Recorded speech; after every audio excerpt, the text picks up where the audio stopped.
before, and of course on yourliveevent.com. I was just told that we already had 10 people waiting to watch, so welcome along, and hopefully we'll have lots more joining along on this season opener. The International Falls Broncos come into this season coming off a 13-12-1 record last year.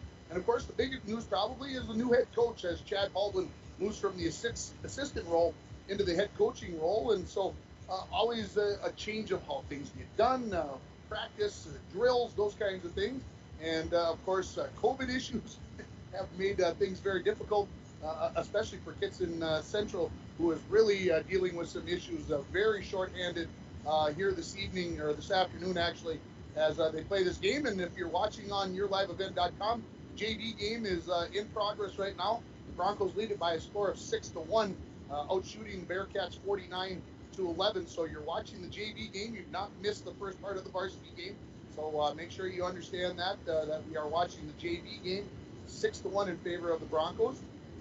And looking at the Broncos, this is a team that has quite a few seniors on it. They're going to be led by number 9, Brady Wicklund, number 20, Owen Sether, and then you got number 21, Miles Mason, and on the second line. And then you go into the defense, you've got Joe Talmadge and Tucker Held in the defensive ranks, and then you got 2 senior goaltenders, and in Mitchell Nemec and Max Marcotte. So lots of experience in that extent.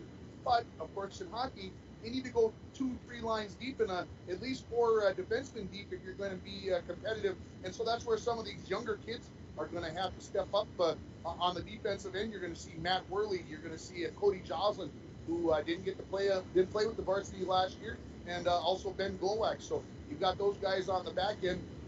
On the front side, you got Parker Savonin, a junior, who was a big part of the team last year as a sophomore, but now you're going to add in Braden Skifstead, Max Dremel, Tristan Thompson, some of these kids that are coming off the Bantam teams and that are going to have to make contributions for this Bronco team as we go through this season, this abbreviated season. 17 games on the schedule right now. I know Mike and I were talking last night when we did the girls game, and we'll talk about what happened last night in Bronco sports here in a few minutes. But we were talking about the fact that, if the teams got to play 15 of those games due to COVID issues, they'd lose a few games. We would feel pretty fortunate about that. And so those are realities that we're going to end up facing during this season. So make sure you stay tuned and try not to be too disappointed when a game gets canceled, postponed. I know I had a brief moment to talk to the head coach from Kittson County, and he basically said, look, we've got so many kids injured and a couple of kids out with COVID. We're really going to be struggling to be able to put a team out on the ice. So it's something that is a concern, and of course something that they're looking at. And Kittson Central already has played a game. They've got a game underneath their belt. They lost to Detroit Lakes by a final score of 3-2 as they come off of a 17-8 season last year. And Mike joining me now, and I told everybody you were out selling. That's what well, that just what's the old word? Schmoozing. Yeah. Schmoozing with clients, and Dr. Luke Nemec, he's a new sponsor of ours. Yeah, that's important for myself and the radio station. We need people like that stepping up. We got lots of games to do. We have got lots after one game. We're not getting any younger, Michael. No. But yeah, we've got lots of games. Last night we started with 2 games on our airwaves, and also on yourliveevent.com as the boys basketball team got their first win of the season as they defeated Massab East, I believe, by the final score of 78-67, if my memory sits correctly. And so head coach Donnie Rolando gets his first win of the season. So that game was on K104 and yourliveevent.com, where you're either listening or watching this right now. And then Mike and I were here at the arena last night watching the Bronco girls team as they lost to North Shore 6-3, and we were on KGHS. So we're going to have lots of double headers as we go through the season. So make sure that your favorite team, if your favorite team isn't on with us, I bet somewhere down the road somebody's on the internet. It's going to be a busy, crazy winter, Mike. In the next 2 months, we're going to have over 50 games scheduled on our airwaves, and it's going to be fun. Yeah, and again, a lot of those are double headers. I mean, poor Dwayne and Chris, they're on the air every day, and they're going to be putting in a lot of hours, and so are you and I. So are we. One little mention though, Tim, that if you want to, you listen to the radio right now, you can actually, at game time, turn KCC TV on, or go to yourliveevent.com. You can watch it We're actually on. We're actually on. We're on right now. We're on right now. We're showing them of the JV game. As you can see, it's 6-1 with just over a minute left. So they're getting a little bonus coverage here. Nothing wrong with that. No, I know Greg at Network One would always say, "Hey, schedule a time, and if the JV game's on, talk about the JV game. It's good stuff. That those are the future of your team. So make sure you want to talk about those." And we got an update on the score. 6-1 here in favor of the Broncos. It's right there on the screen. He's good at this. We got this stuff going on. So, Mike, I kind of talked about some of the seniors and the young kids on this Bronco team. What are you expecting out of this Bronco team in this 2021 season? Well, yeah, it's a mixture of seniors and sophomores. It seems not a lot of juniors. Simonin's a junior. He's going to have got some players who just decided not to play anymore, and for different reasons. And, I never have to bring that up. That's the decisions that they make. And unfortunately, they could use a few more kids, but I think they're going to be right. Mitchell Nemec mentioned something to me right away. He said, "Mike, we might not have all our guys here, but we got the guys who want to play." So that's important. Yeah, and you go to a war. I don't want to make that term whatever, but you go into battle with the guys that you got, and the guys that aren't there, you can't do anything about, and you just go play the game. And so I'm looking forward to seeing what this group of kids can do, and we'll see what happens there as we go along here. Let's take a break, Mike, and we'll come back here, and we'll talk about more. You're listening to the pregame for Bronco Boys Hockey on K104 and online and on yourliveevent.com. City Jug now the Buttery. The Buttery is the world's only flip-top butter dish. It's a scientific fact that butter does not require refrigeration. This butter dish holds 2 sticks, is dishwasher safe, easy to clean, shatterproof, includes easy grip handles, and a non-skid base with a matching spreader and cradle. City Drug Health Mart carries 5 different colors of the Buttery. The butter dish, reinvented. Enjoy soft butter anytime with the help of the Buttery. Located at City Drug Health Mart, caring for you and about you, downtown International Falls. At Packaging Corporation of America, your friends and neighbors Boise Grant for 110 years. Our commitment to the community runs deep, and we're honored to invest time and resources to make life better throughout Borderland. Year after year, we join many important causes in our area, from youth to senior initiatives and everything in between. PCA is proud to support our community and proud to make Boise paper with purpose. Message from CAPE, Couchiching Area Prevention and Education. A 2020 International Falls Community Survey Key Findings Report shows our community believes in the importance of prevention. Yeah, I'll try one of those. This report are based on the Positive Community Norms Community Survey that was conducted by phone in February to March of 2020. These survey results are based on 101 randomly selected adults aged 21 and over within ISD 361. 78% agree that they have a responsibility for the health and well-being of youth in the community. 69% believe it's possible to reduce alcohol and other problem drugs through prevention efforts. 92% I like that. To have groups in the community working to prevent problems associated with underage substance use.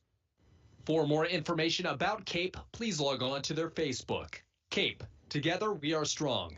This ad has been funded by the MNDHS Behavioral Division. Back at Bronco Arena, JV game has just been completed, and it's a 6-1 win for the Bronco JV team. And I don't know, Mike, with all the schmoozing you were doing, did you get a chance to watch any of it? Not really. I checked out a few players. I thought 17. Again, I don't have a program in front of me. I thought he played well. Goaltender, was it the McBride kid? 17 is Colton Schultz. Colton Schultz, okay, Schultz. And I don't know if it was Max Marcotte that played in net. He had number 30 on. Okay. So, but they got a lot of goalies. I know that. They got like 6 goalies, and I noticed the little Dremel, the Dremel goalie. He was playing out for the JV team. Actually looked good. The Dremels are all pretty good athletes anyway, so it doesn't surprise me. And it was an entertaining game and a good win for the JV team.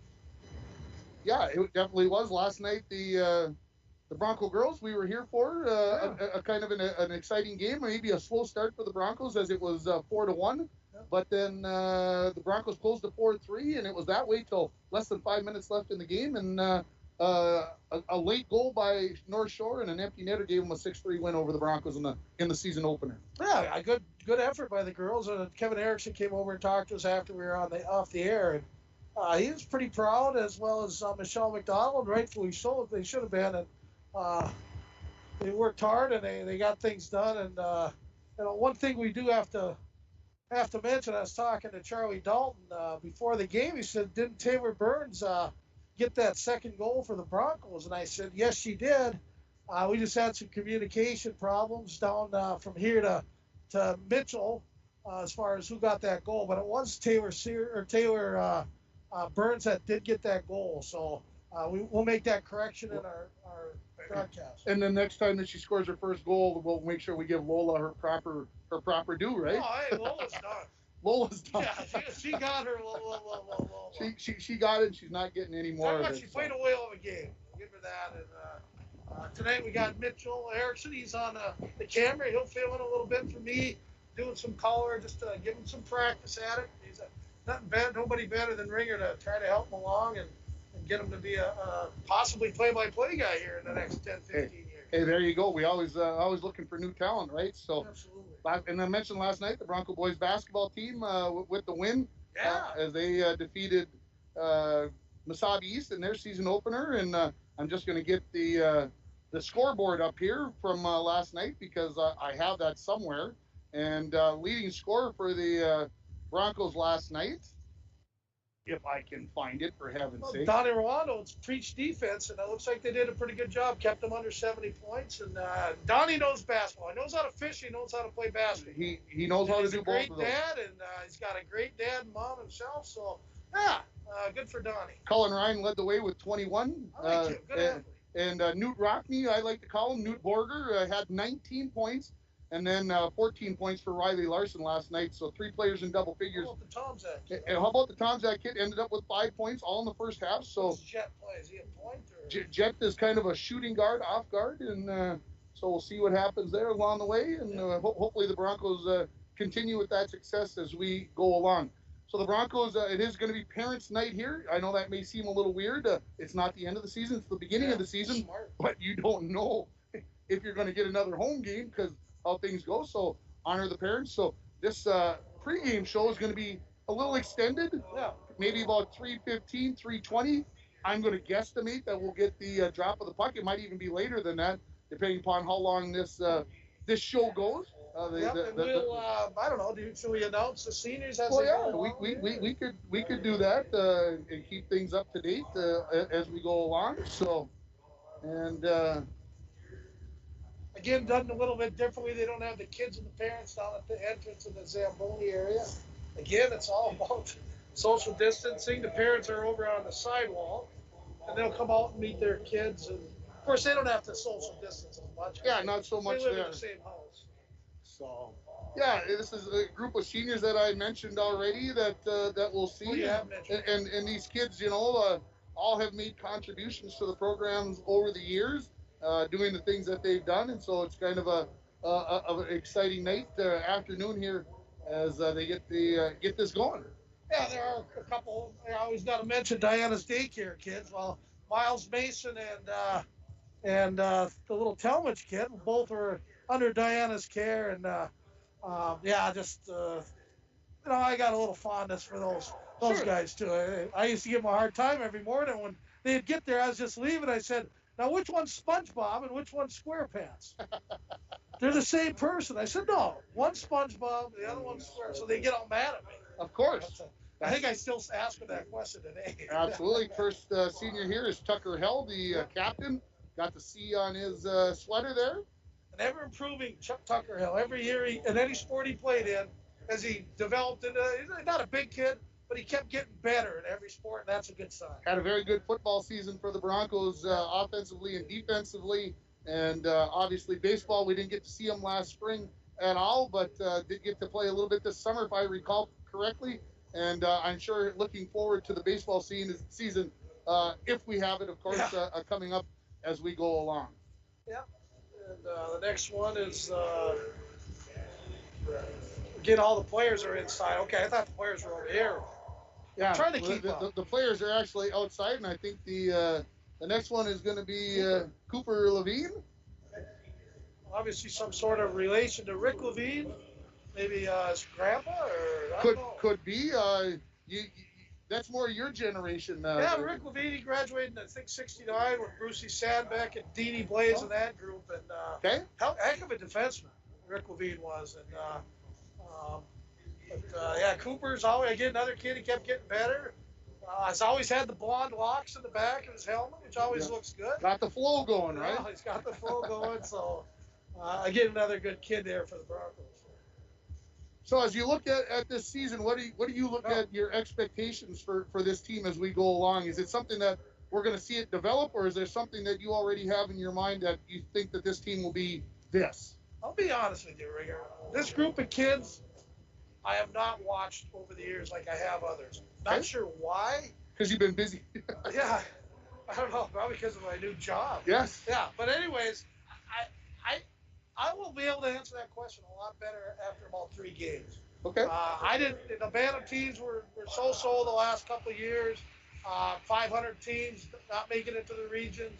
So there's some players down there right now. I know the Bantams that went to regions here a few years ago that you and I did the game for in Pee Wees.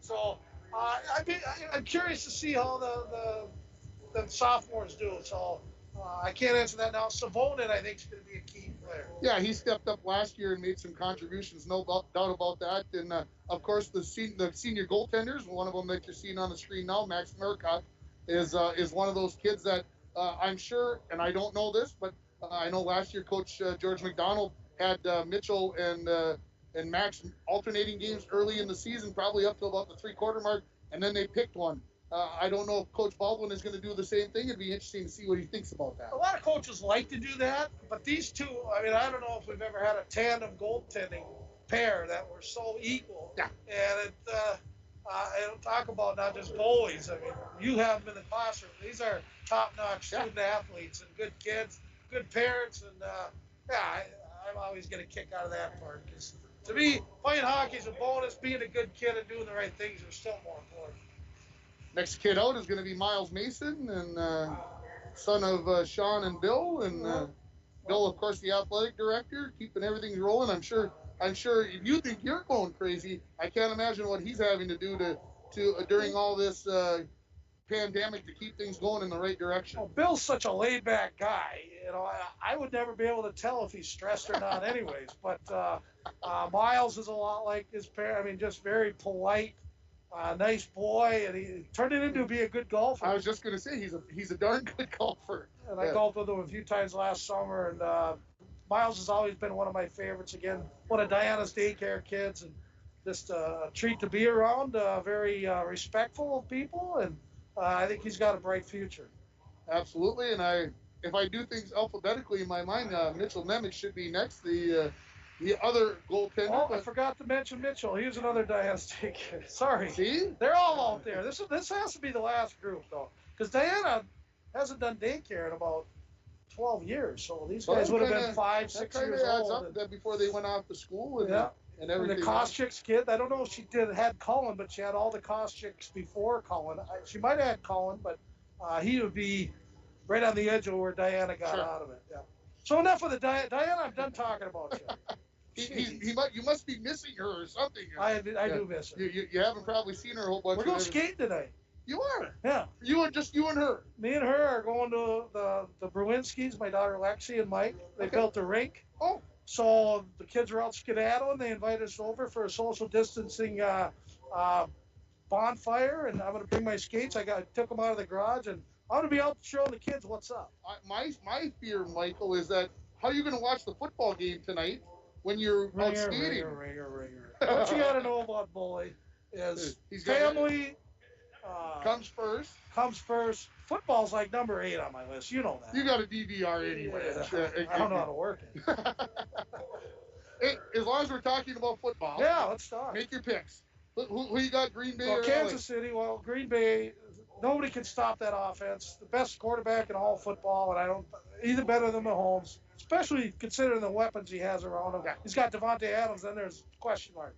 So I got Green Bay winning that. I got Tampa Bay pulling a slight upset against New Orleans. Okay. Brady's experience, plus that defense. over the other side, Kansas City. That game is going to be a blowout city, baby, as Dickie Vitale would say. So Kansas City 40-10. And the other one Baltimore and Buffalo. Wow, that's going to be fun. That's going to be a great game. I say the home team comes out, even though home team really not a big advantage right now. I like Josh Allen. I'm going to take Buffalo with a slight upset, even though they might be favored. Does that make sense? Yep. But I'll take Baltimore as Owen. You're taking Baltimore? I'm going to take Baltimore. Anybody else different? No, they're ticked about last year. About Baltimore had the best team in the AFC last year, even though Kansas City won it. Yep. They let one slip away. They're going to be playing with a little bit of an edge. That would be fun watching. Either game. I think Buffalo against the Chiefs or Baltimore against the Chiefs. They're both going to be good. Absolutely. Yeah. Joe Talmadge, the next CEO here. And the kid just keeps getting taller and taller. He does. And Brady Wicklund will be the last one out. But what we're going to do is we're going to take a break. Yeah. And then we'll come back with the interview that Chris did with the new head coach, Chad Baldwin. You're listening to the pregame for Bronco Boys Hockey right here on K104 and on yourliveevent.com. It's time to discover the new Buick lineup of craftsmanship and luxurious styling. Washke Family GM Center has great deals on their expectation-shattering lineup, like the 2020 Buick Encore, the compact luxury SUV with a quiet, spacious cabin and comfortable seating up to 5. And the 2020 Buick Envision, the midsize SUV that's a joy to ride. Or go big with the 2020 Buick Enclave, tomorrow's SUV for today's family with seating up to 7. Washke Family GM Center of International Falls. Visit washkegm.com for more details. Is the perfect place to recharge, relax, and even social distance. Hi, this is Drake Dill at Border Bank. Our team wants to help you get out and enjoy all that winter has to offer. Visit with us to explore securing a loan for an ice house, snowmobile, ATV, or even a snowblower. Whatever you need to enjoy or even conquer this winter season.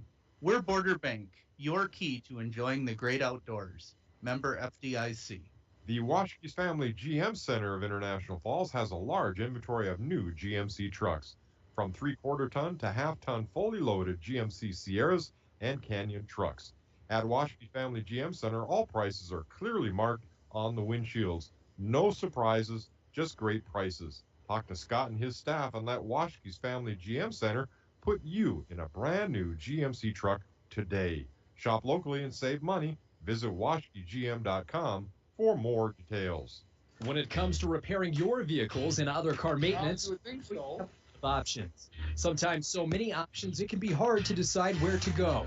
The Dent Shop of International Falls offers the highest quality service, competitive pricing, and a knowledgeable staff. Right now, all auto glass only $60. If you have a chipped glass or you have that irritating line through your windshield, bring it in to the Dent Shop.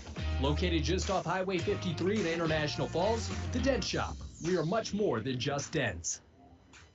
Up North Builders is cheering on the 2021 Bronco hockey teams. Working with you from beginning to end and hiring only the most expert subcontractors, our number one priority is your total satisfaction. Up North Builders offers equipment rentals, rental properties, remodeling, excavating, concrete work, and more. From Lake Superior to North Dakota, Up North Builders is your general contractor. Call Up North Builders at 285-3635 or visit upnorthbuildersinc.com today. You're listening to International Falls Bronco Hockey here from Bronco Arena, getting ready with head coach Chad Baldwin for tonight. Coach, a little bit different than years in the past, and for you especially, how are you handling your new role and the COVID protocol that comes with it? You know what? So far, so good. Obviously, things are a bit different this year, but we're going with the punch. We're excited to be back on the ice, and I couldn't be happy with how practices we've done so far. And as other new years go, new faces in the locker room as well. Who do we have returning from last year that you expect to get an increased role? Who are your captains this year also? I'll start off with our captains, Mitchell Nemec, Tucker Hell, Brady Whitland. Those are three guys we're going to rely on heavily in the locker room, but out on the ice. There are key guys that feed off of. We need those guys going every night, and the other guys will follow. So I'm definitely looking forward to having those guys back and being a presence. And what about some of the younger guys, maybe underclassmen, that are working their way up and into the rotation?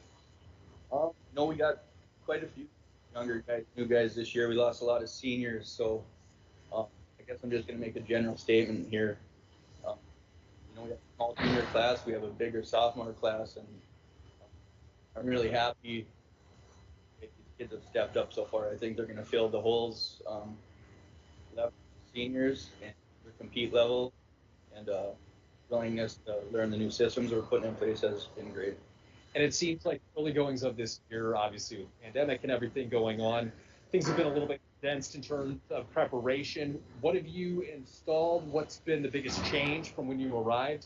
And what are you looking to continue to improve on? I think just being on Coach McDonald the last 5 years, a lot of the things we're doing have worked well in the past, so we're going to stick with some of that stuff.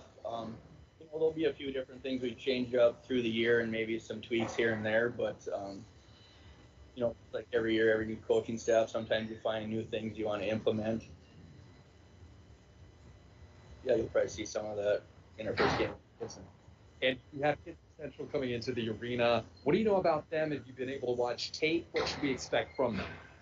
Kitson's they're gonna have a good team. Last year we beat them twice by one.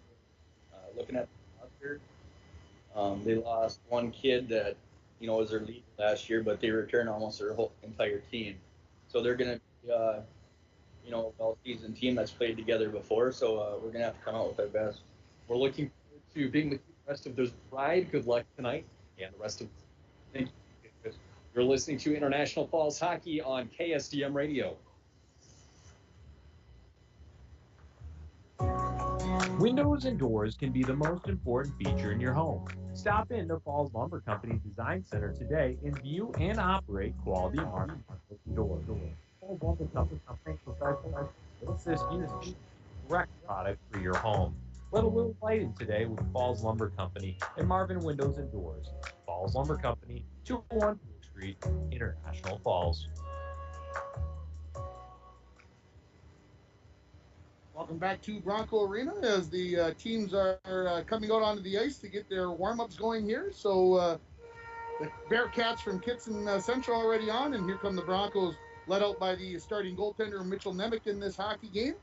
And so that means we're about 30 minutes away from the start of this hockey game. Yeah. So I said about 3:20, and it's going to be closer to 3:30 by the time we get this started. But that's the way it goes. It's parents' night, and you got a deal, right? Exactly. And the bonus coverage, I guess, for people get to watch the warm-ups that normally aren't happening. And you and I can sit here and talk forever, but the only thing I worry about with us is our voices giving out about the second period if we talk too much. So, not to say this in a good way, but I'm good. We get to recognize our sponsors a little more here in the next hour. Absolutely. So let's make sure that everybody understands. They can follow along with the Broncos schedule and the Vikings schedules. You can go to rjbroadcasting.com. Everything can be found there. You can also go and find KGHS, KSDM on Facebook and also on Twitter. Go search for them. Things will be put up to date and given there so you know exactly what's going on. We've got a busy week coming up here. Let's talk about that. Monday night, the Bronco girls basketball team, they get their season underway as they go on the road. The only Bronco team of the four that have started here that are going to go on the road. The swimming team also starts on the road, but the Bronco girls will be down at Northwoods, and Chris will be down there to bring you guys that game. Still working on your live event. We need to get permission. They haven't gotten back to us yet. I don't see why they wouldn't, but hopefully it'll be on both your live events and radio. So we'll look at that. Then Tuesday night, the Bronco boys hockey team travels down to Greenway, and so we'll have that game with our old friend Sheldon Slaybaugh and his crew from down that way. They'll bring us the feed there for that game on K104. And also that night, the Bronco boys basketball team will be at Virginia. Girls hockey will be out at Crookston. But we won't have either one of those games on the air. Then on Thursday night, the Bronco girls basketball team, they'll be at home taking on Mesabi East. We'll have that game on K104 and yourliveevent.com. Yep. We're going to have Bronco boys hockey on KGHS, 12:30 a.m. and 95.3 FM as they take on North Shore. That'll be here. That will be here. And then on Friday night, we'll be back here again, Mike, as the Bronco girls hockey team takes on Detroit Lakes. And we'll have that game for you right around, I think it's a 7 o'clock start it's always upward grabs on when those Yeah. games are going to start because DL's got a long way to go, but maybe they're also staying overnight and going someplace else. So, Yeah, so you that's never know. K104 and your live event as well. So, Exactly. So, yeah, we're hoping to post the whole schedule on our Facebook page so everybody will have that and try to keep Twitter updated. That's, we haven't been suspended yet. so yet. all's good there. But yeah, it's going to be fun. It's going to be busy. What the heck? What else are we going to do in the wintertime? yeah, Right? absolutely. We want to get up there and let everybody be able to watch these games because you're not able to get out. So we're going to try to do the best we can. Let's talk about the Wild. What do you got on the radio schedule? Do you know off the top of your head when you got Wild games on the air coming up? I don't off the top, but I do know because of all the other scheduling we got this weekend. There is no Wild on radio tonight. I believe their next game is on radio, I believe Tuesday night. Okay. So that will be aired. Again, it's kind of a weird schedule. A lot of not home and homes, but like the Wild are out in LA and they're playing 2 against the Kings. Then I think they turn around and head to Anaheim for 2. Correct. So it's kind of a tough way to start the schedule. Not the best top-notch opponents. I know Colorado Avalanche. So the Wild realistically could start out all 3-1 or 4-0. I like the makeup of the team. I like our defensemen. I think we got the 4 best core defensemen in all the NHL. As far as a group of 4, we drop off a little bit on our 5th and 6th D, but I like the makeup of it. Now, just because they're good, as far as on paper, Suter, his game's been slipping a little bit. Not his best game the other night. Dumba's like a accident ready to happen at any time, but he's got tons of talent. I'm talking talent-wise. This group of 4 are very good. So talk to me about the new goaltender, Talbot. What did you think from the game from the other night? My scouting reports, my sources say he'll always make that first save. Okay, just crucial. Meaning, if you have good defense that boxes out and clears the front of the net, he should be fine. Did he play great the other night? Hard to tell. 2 of the goals by LA went off Wild defensemen. So again, nothing you can do about those because you're not expected to see that. And the goal that I'm thinking about, the first one with 4 seconds left in the first period, was a rebound. He didn't quite control it well enough off of the face-off, and they put one up over the top of him. I was more upset about Dumba icing the puck. Yes. He had no reason to ice the puck there. He does. Leaves 4 seconds on the clock. Chip sharing a chance. We got a 1-1 game. So Talbot, I think, is going to be fine. I think he's an upgrade on Dubnyk. Dubnyk the last 3 years, not Dubnyk the first year. But Talbot will be fine. We got that Kakinen kid who the Finnish goalie, just waiting in the wings, ready to go. And of course, up front we got Kaprizov and Fiala. And boy, what a fun twosome to watch there. They don't play on the same line, but if they get in a lot of 3-on-3s, I like our chances. It'll be fun. Kaprizov out there on a 3-on-3 is a breakaway away. That's all it is. We're going to take another break. We'll come back with more from Bronco Arena. You're listening to the Boys Hockey Pregame Show on K104 and on yourliveevent.com. It's time to discover the new Buick lineup of craftsmanship and luxurious styling. Waschke Family GM Center has great deals on their expectation-shattering lineup, like the 2020 Buick Encore, the compact luxury SUV with a quiet, spacious cabin and comfortable seating up to 5. And the 2020 Buick Envision, the midsize SUV that's a joy to ride. Or go big with the 2020 Buick Enclave, tomorrow's SUV for today's family with seating up to 7. Waschke Family GM Center of International Falls. Visit waschkegm.com for more details.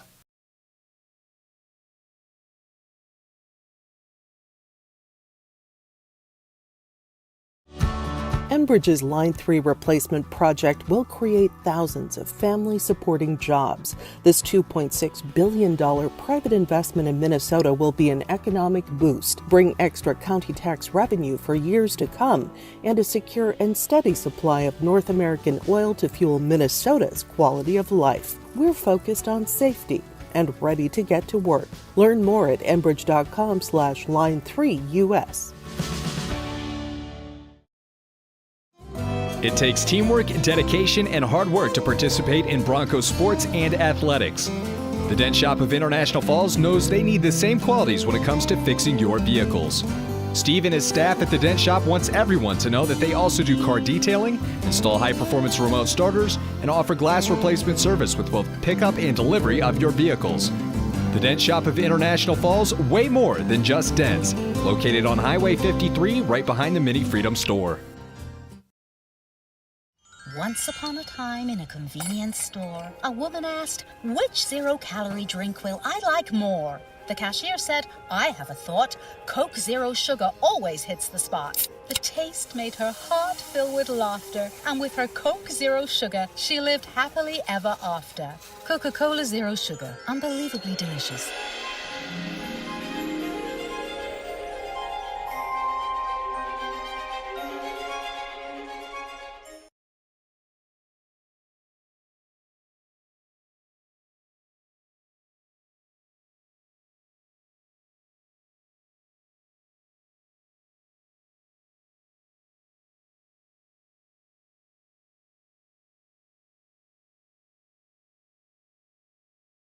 And welcome back to Bronco Arena as the team's just about done with their warm-ups. Well, I guess there's about 6 minutes left on the clock. I guess you can see that if you're watching on yourliveevent.com, and then they'll bring the Zamboni out, resurface, and then we'll have starting lineups and the national anthem. So Mike and I are going to start talking about how to cook, I think, next. Is that sound you?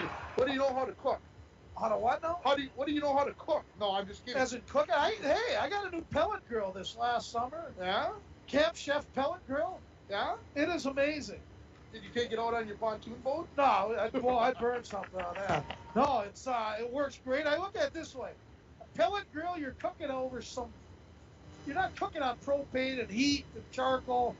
I think it's a little bit healthier. I might be wrong. I like how I can set the temperature and leave it. I've done ribs. I've done prime rib. I've done, anything and everything. Pork roast, beef roast. Okay. Chicken wings is my favorite. I got that down like nothing. Takes me about an hour and 25 minutes to the best chicken wings. I would say north of Fort Francis, Ontario. Well, I made Rice Krispie bars this morning, and the granddaughter came by and visited, and she said, "Grandpa made Rice Krispie bars," and I'm like, "Hey, come on, give me a little break here." Hey, and then you tell her, you say, it's marshmallows and Rice Krispies. It ain't like a big recipe here. It's not that hard. You just got to get her done. So as we look at the season here, Mike, again, we see these seniors, and you mentioned not knowing maybe so much of the young kids, but I want to throw a name out for you. Yeah. And you tell me, I know this about this kid. Put me on the spot. Put you on the spot. Okay? Yeah. You ready? I'm ready. Tristan Thompson.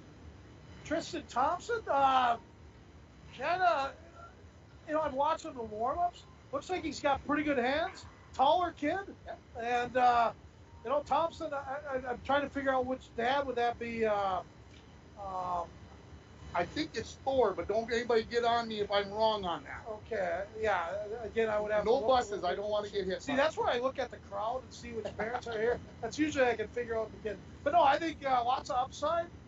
Played Bantams last year, so we'll have to pick up his speed a little bit to keep up in the high school game. But I think he'll develop. Had a nice football season. Yeah, I agree. I like the name, Tristan Thompson. That's kind of cool. All right. How about Ben Glowak? Well, Benny, our quarterback on the football team, very competitive. He's got some good genes and goal action, has bargains. So he's definitely got some athletic genes there. His Uncle Mike listens to most of the games, and I don't know if Mike will be watching or listening tonight or both. But Ben, I look at him and say he's still waiting to take that next. Like Joey, his brother, kind of about his sophomore year, he took that next step. They both kind of got a little taller later in their years, and right now I think Ben's still going through some growth spurts. I think could end up being their number one or number two defense by the end of the year. I really like what he did during the football season, stepping up, and that should only transfer out onto the ice here. How about Matt Worley? Matt Worley, I'm going to be honest, have not seen Matt play, and I could make something up. I'm not going to. I can give you that answer probably after one period. Yeah, and that's kind of where I was going with that. I was kind of like, whoa, I forgot that he's old enough to play. It's kind of one of those things. How about Cody Joslin? Cody Joslin, yeah, it's an interesting. Played football as well. Football a lot. I thought he was involved. Big kid. Yeah, and if he's involved as much on the hockey rink, he'll be he'll be very effective because, you know, a lot of times, Ringer, it's how you work, your work ethic, your passion, your love for the game is going to show up on the ice. If you're afraid to maybe attack, go after it, the game is hard to play. So if he attacks it like football, I think he'll be just fine. We talked about that with the girls' game last night about being robotic and playing loose and not thinking too much, just going out there and reacting. Yeah, and I see an interesting note here as I'm watching the warm-ups. They got Wickland playing center. Of course, he's been a wing pretty much all the way up since he's been on the team. So that's interesting. So how is that going to have to change his game? Well, he'll be playing down low a lot more. He's a big kid, strong kid. What I want from Brady is a little more meanness. And it's a tough thing to teach, okay? Because he's big, he's strong. He reminds me of how Jordan Greenway plays a little bit. Tons of talent. I mean, no, there's not a more talented kid on the ice, and he'll be one of the most talented kids in the IRC this year. The only thing is, sometimes he needs to play a little meaner, with a little mean streak in him, and I think he can be very dominant. He's got a C on his sweater. Does that inspire a kid to maybe play more physical, play his game differently, mature his game? No, not necessarily. The body part right below the seat is more important. Right? Yeah. A little bit of, you got to have the heart, and a letter on your jersey does not automatically mean, you're going to turn into a better player. I've seen a lot of Bronco hockey players, once they got the C, actually regressed. Of course, I'm not mentioning any names. Yeah. But, it's very important how you handle the C. And it's better yet, and I know Baldy will say this, Baldy, he says, I consider all the players to be leaders. Just because you don't got the transference comments on him, just because you don't got a letter on the front of your jersey doesn't mean you can't be a captain in the locker room on the ice. We're going to take another break as the teams are finishing up their warm-ups. We'll come back with more here from Bronco Arena. You're listening to the Bronco Boys Hockey Pregame Show on K104 and on yourliveevent.com. Has been from near your community, and keeping everyone safe is our top priority. We have established robust COVID-19 safety rules for our workers, and when they're not at work on our project, they're advised to follow local health guidelines because we all want everyone home safe. For more information, visit enbridge.com/line3US. Voyagers is a water-based park. You cannot drive a car to see Voyagers. You have to use some form of water transportation, and Rainy Lake Houseboat is one of the finest ways to see it. That's right, Bill. Voyagers National Park, along with Rainy Lake, are right here in the border. You can plan your next Minnesota vacation destination this summer at Rainy Lake Houseboats. Enjoy the beauty and wildlife in a relaxing setting. Call the Dohertys at 218-286-5391 to help set up your next family getaway. Manco Trucking of International Falls is proud to be sponsoring our Little Fork Big Falls and International Falls student athletes. Manco Trucking is the perfect solution to all your hauling needs. Whether you have a big load or a small load, Manco Trucking will get it done. For all your truck and trailer repairs, plus backhoe and dirt work, contact Manco Trucking at 283-3898. Located on the truck route Highway 332 in International Falls. The Rainy Lake Medical Center COVID testing site has moved. You still need to call for a COVID testing appointment Monday through Friday between 8 a.m. and 5 p.m. Call 218-598-5158, and their scheduler will give you instructions on how to proceed with your appointment. Testing site location is now at the former Top 10 Video Building, 1229 3rd Street, Suite 101. Remember, you need to call for a COVID test at 218-598-5158. Rainy Lake Medical Center. Care, compassion, community. A message from CAPE, Couchiching Area Prevention and Education. A 2020 key findings report found that many community members overestimate the number of teens who use substances, disapprove of underage substance abuse, show strong support for underage drinking laws, and believe in the power of prevention. While most students are making good decisions, the negative impacts for those that do use substances can be devastating. As a community, we must take action to prevent underage substance abuse. We can increase the number of teens who make healthy decisions by correcting youth, parent, and community misperceptions about the prevalence of underage substance use. Together, we can make positive impacts in the lives of our youth by talking with each other about our personal and collective belief in prevention, stance against underage substance use, and our support for programs, policy, and community groups that work with kids healthy and safe. CAPE. Together, we are strong. This ad has been funded by the MNDHS Behavioral Division. And welcome back to Bronco Arena as the Zamboni has made its way out onto the ice. If you're expecting to see hockey going on, we were kind of hoping to see hockey going on as well, but we got a Zamboni. How's my voice now? Good? That's good. Yeah, that's good. I apologize. I was on a roll there, and I think I made some pretty intelligent comments. We'll never know, Mike. We'll never know. It's about 3:15. We're expecting the drop of the puck about 3:32, I'm going to guess. That's that clock has said 3:35 for 2 days now. I'm guessing it doesn't work? It does not work. So the football games start. First game of the day. At 3:35. Yeah. So we're going to be in competition. We'll give people updates. We'll be in competition. Any other big hockey games today that we need to talk about? Anybody on the range playing, like Hibbing or Virginia? Oh, I wish I would have had that all set up and ready to go. I know some teams are playing their second games today. Well, the Wasabi trip, they'll make some posts. Maybe we'll see some of that. I know some basketball teams are along the way as well, but of course everybody was trying to get as many games in early on, and with only being able to play 2 games a week, everybody's been trying to. Except the last week, I think you said. Last week you can play 3 games, and you can squeeze an extra game in, and we'll see what happens there. So, Mike, I'm going to maybe go out on a limb here a little bit. All right. Okay. There's a surprise. You're looking for people to work. Cameramen still? Are we looking for people who could come help out? Because here's my thought, Mike. We can only have so many people in the arena, and you've got to be on the list to come in and watch the game live. We are on the list. We are on the list. My question is, there might be some guy or gal out there listening or watching saying, geez, I'd rather be at the game, and maybe the only way you're going to get into the game is come work for K104 and be a camera person or something. Yeah, we got Mitchell Erickson helping us today, but he's going to be down in the box announcing there a lot. So Mitch is reliable, but I need another 1 or 2 people that wouldn't mind stepping up. If we had more camera people, we could have more cameras, right? Well, Dwayne knows how to do that. We could set up 2 cameras, one on the south end, north south end, and one on the north. So we got double different camera angles. So again, a lot of it's donated time, but if you do other things for us like production or voice ads, I said there's a way we can get you on the payroll.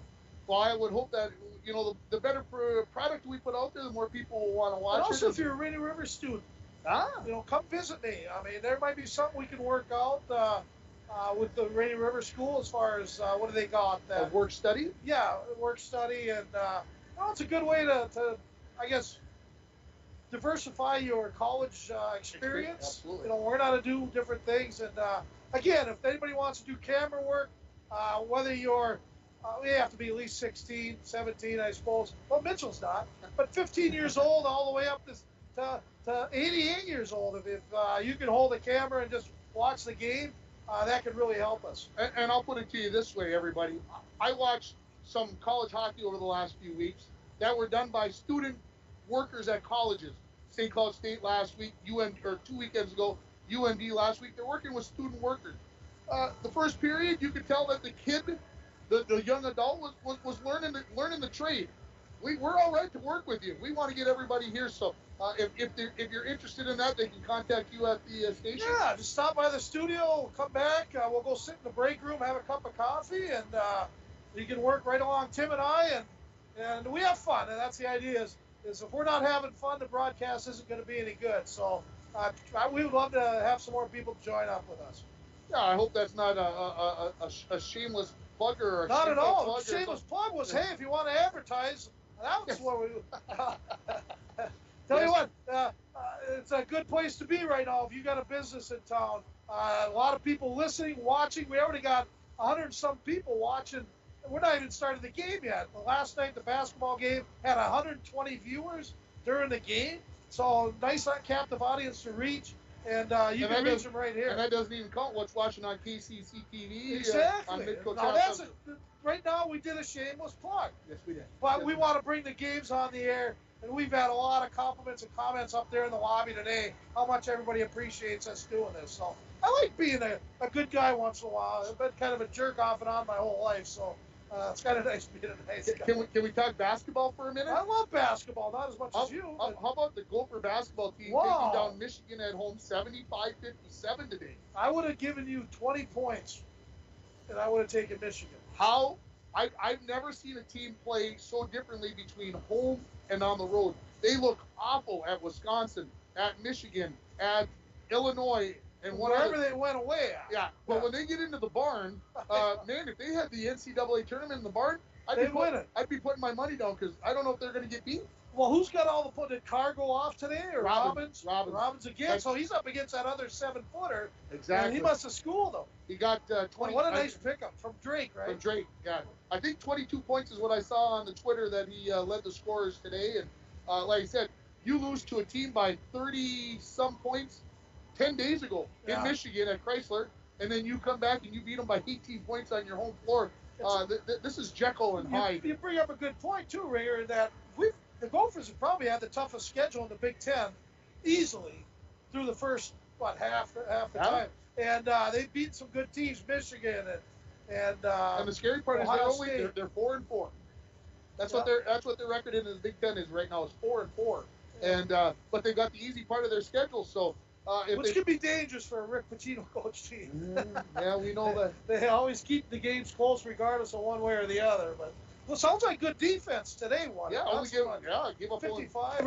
It was 23 at half, 30-23 at half. Wow. And to give up only 57 to a team that's been averaging, I think, in the low 80s, if I remember seeing undefeated also. And undefeated, so yeah, big win for the Gophers this afternoon. What do we got tonight? We got the Wild tonight. Wild tonight. We got Bronco hockey here starting in about 20 minutes. Yeah, 8 o'clock tonight. The Wild, a little earlier, so maybe I can make the end of the game this time without falling asleep first. So we'll take another break. The Zamboti's just about finished. We'll come back with the starting lineups and more, and then the drop of the puck right here from Bronco Arena. You're listening to Bronco Boys Hockey Pregame Show on K104 and on yourliveevent.com.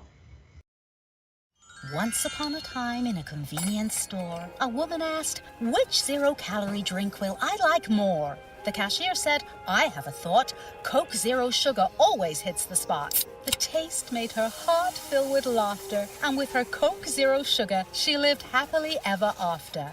Coca-Cola Zero Sugar, unbelievably delicious.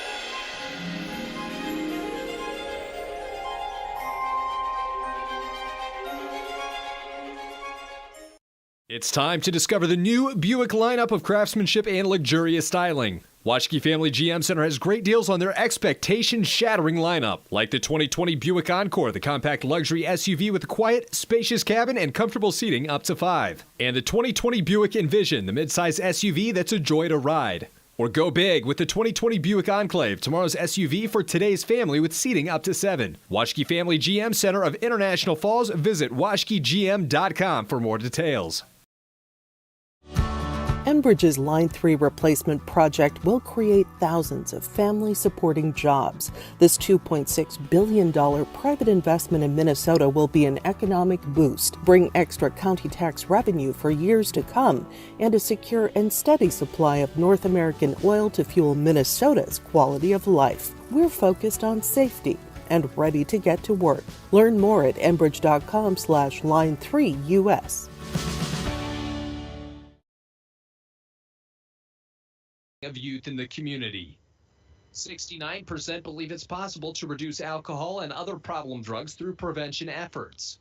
92% agree it's important to have groups in the community working to prevent problems associated with underage substance use. For more information about CAPE, please log on to their Facebook. CAPE, Together We Are Strong. This ad has been funded by the MNDHS Behavioral Division. Back at Bronco Arena. As I got to make sure I can there. That's much better. And it's time for the starting lineups as the team's getting ready to come back out on the ice. And the starting lineups are brought to you by the Sports Shop in downtown International Falls.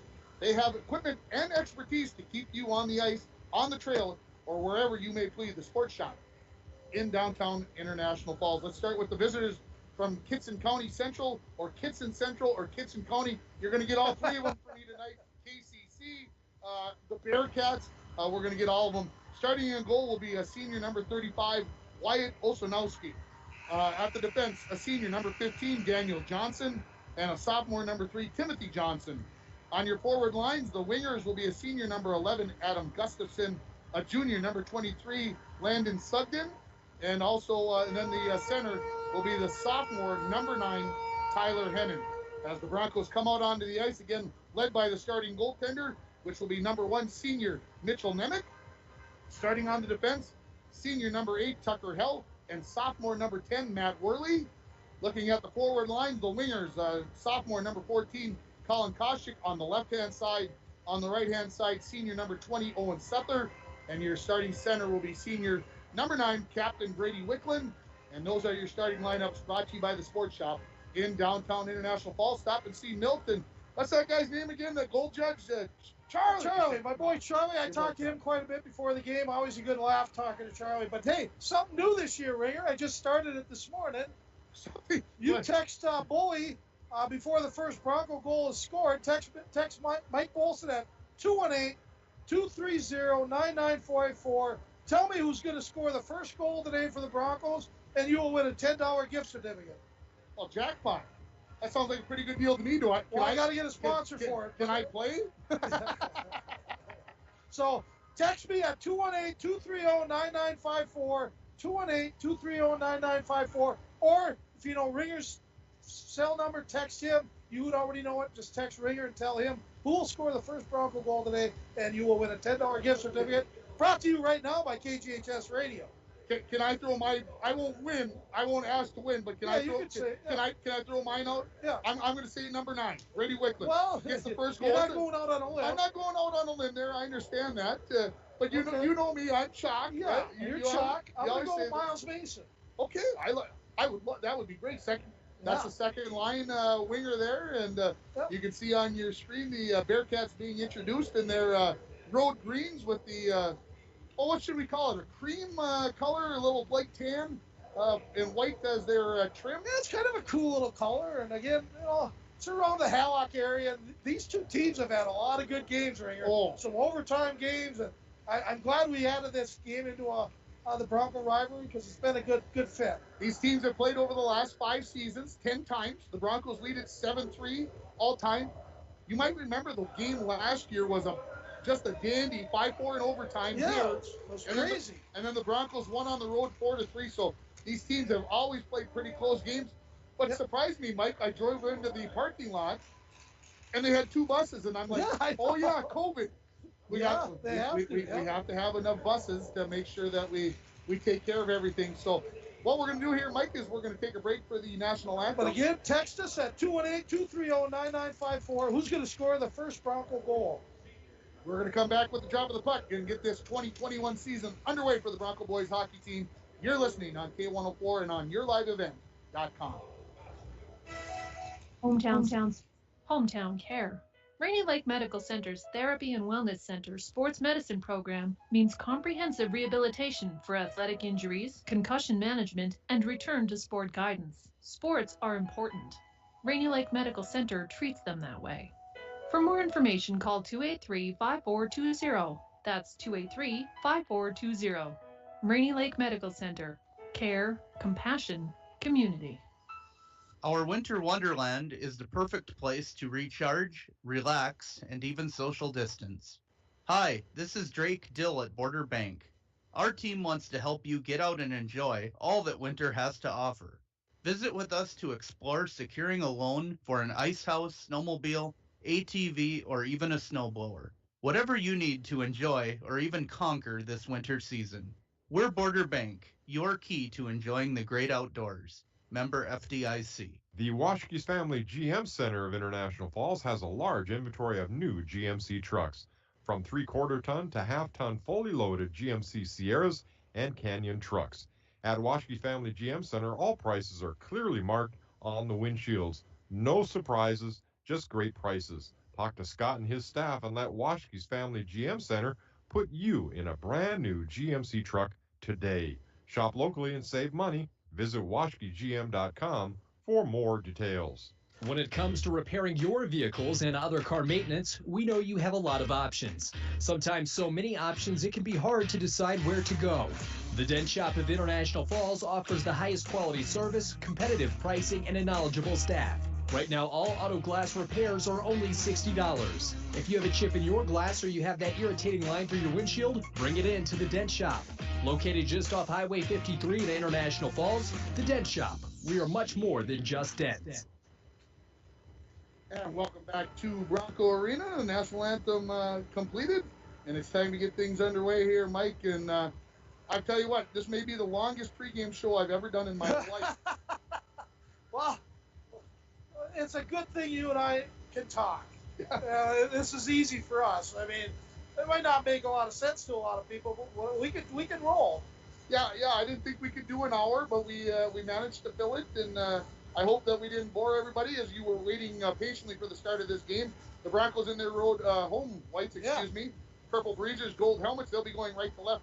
If you're listening on the radio, of course, if you're watching on yourliveevent.com, you can see everything that you want to see. And of course, the Bearcats, as I mentioned, in their road dark greens. I love that color. That's a wild color right there, and look very sharp on the road here as we get set to go here and get this 2021 season underway.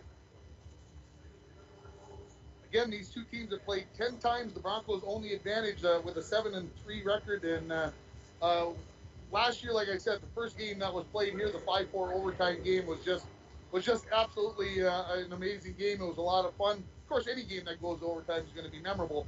But we get things underway. The opening face-off is going to be brought to you by Service Master of International Falls. For a home that is professionally cleaned all year round, call Service Master at 283-4775. Talk to Todd and Gretchen. They'll take very good care of you. Wickland to take the face-off for the Broncos. It'll be Hennon, number 9, headed to the mid-circle here to the center dot as we get ready to start this 2021 season.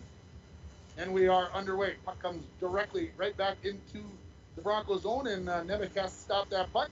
Throwing around. Far side, this is Worley. Worley's pass knocked down there by the Bearcat. Comes to the line, knocking it out to center ice. There is going to be Wickland. Bearcats throw it right back in. This is Sugden. Nemec slows it down behind the net, picked up there by Worley. Knocked along the far boards out to the point, kept in by by Daniel Johnson. Puck thrown towards the net, hits some traffic in front, now in behind the goal line. Stolen there by the Broncos, Owen Sether. Cross ice pass for Colin Koshik. He skates it into the Bearcat zone. Team changing behind him a little bit, and there's a shot that's deflected, the centering pass looking for Sether. Out to the point, one-timer Worley. Saved by the goaltender Olsonowski. And the Bearcats will gather it up here. This is Sugden looking to thread the needle there. Hits Gustafson in stride. He knocks it to the far wall. Intercepted by Wickland, who turns. And the Broncos will complete the change in behind the plate. Bearcats also in the midst of a change. As they break out, they find the man in behind. This is Misson. Misson battles with hell along the end boards for the puck. Goes into the far corner. Good hit check there by Parker Savonin. And Savonin will chip it out to center ice, and all possible 2-on-1 for the Broncos. It is going to be Savonin along with Mason and Parker Savonin. A couple of good opportunities. Riley Nemec was hoping. Yeah, he was really hoping there, and you were hoping because Miles Mason was right there, shot from the point. Sharp angle shot, Mason! And it is Miles Mason who puts the Broncos on the scoreboard, scores the first one. So it looks like I win the $10 gift certificate. Well, isn't that nice? Did we get any other replies? This will be a regular part of our show from now on, so we'll start it a little earlier. Let's see. I got Tucker Hell. That's it from my side. So I didn't get any other text messages. So yeah, I got Schultz, but he's not playing. There you go. Schultz. So the Broncos. I had Tucker Hell also. So hey, thank you, Quinn Bruinski. She brought me 2 sodas to the back door. I was dying of thirst. Quinny, I love you from Grandpa. Talk to you tonight. So the Broncos lead it 1-0. 135. Make sure you get that written down here now. 21 from 22, I think.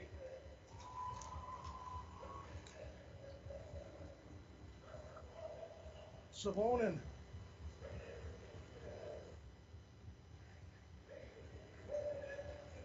So the puck back into the Broncos zone, going to be picked up there by Ben Glowak. Glowak Up the far boards, intercepted there by the Bearcats. They'll throw it right back in where Glowak intercepts that pass. Out to center ice. Playing back and forth with it here.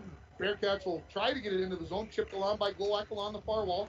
Goes into the Bearcat zone where it'll be Swanson picking up for the Bearcats in behind his own net. Intercepted right out front. Good opportunity there for Skifstead. Couldn't get a wood on there to put that onto the goaltender, Olsonowski. Puck in behind the Bearcats net into the far corner. Wicklund gets there. Wicklund tried to get past Swanson there. Now a wraparound attempt by Wicklund. On his knees, shot. Saved by Olsonowski. Picked up there by the Broncos.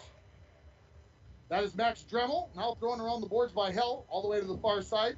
Collecting it there will be Tristan Thompson. Wicklund out there with Dremel and Thompson kind of double shifting it a little bit. And now the Bearcats will pick it up, skate it out of their own zone. Near wall. This is Hennon.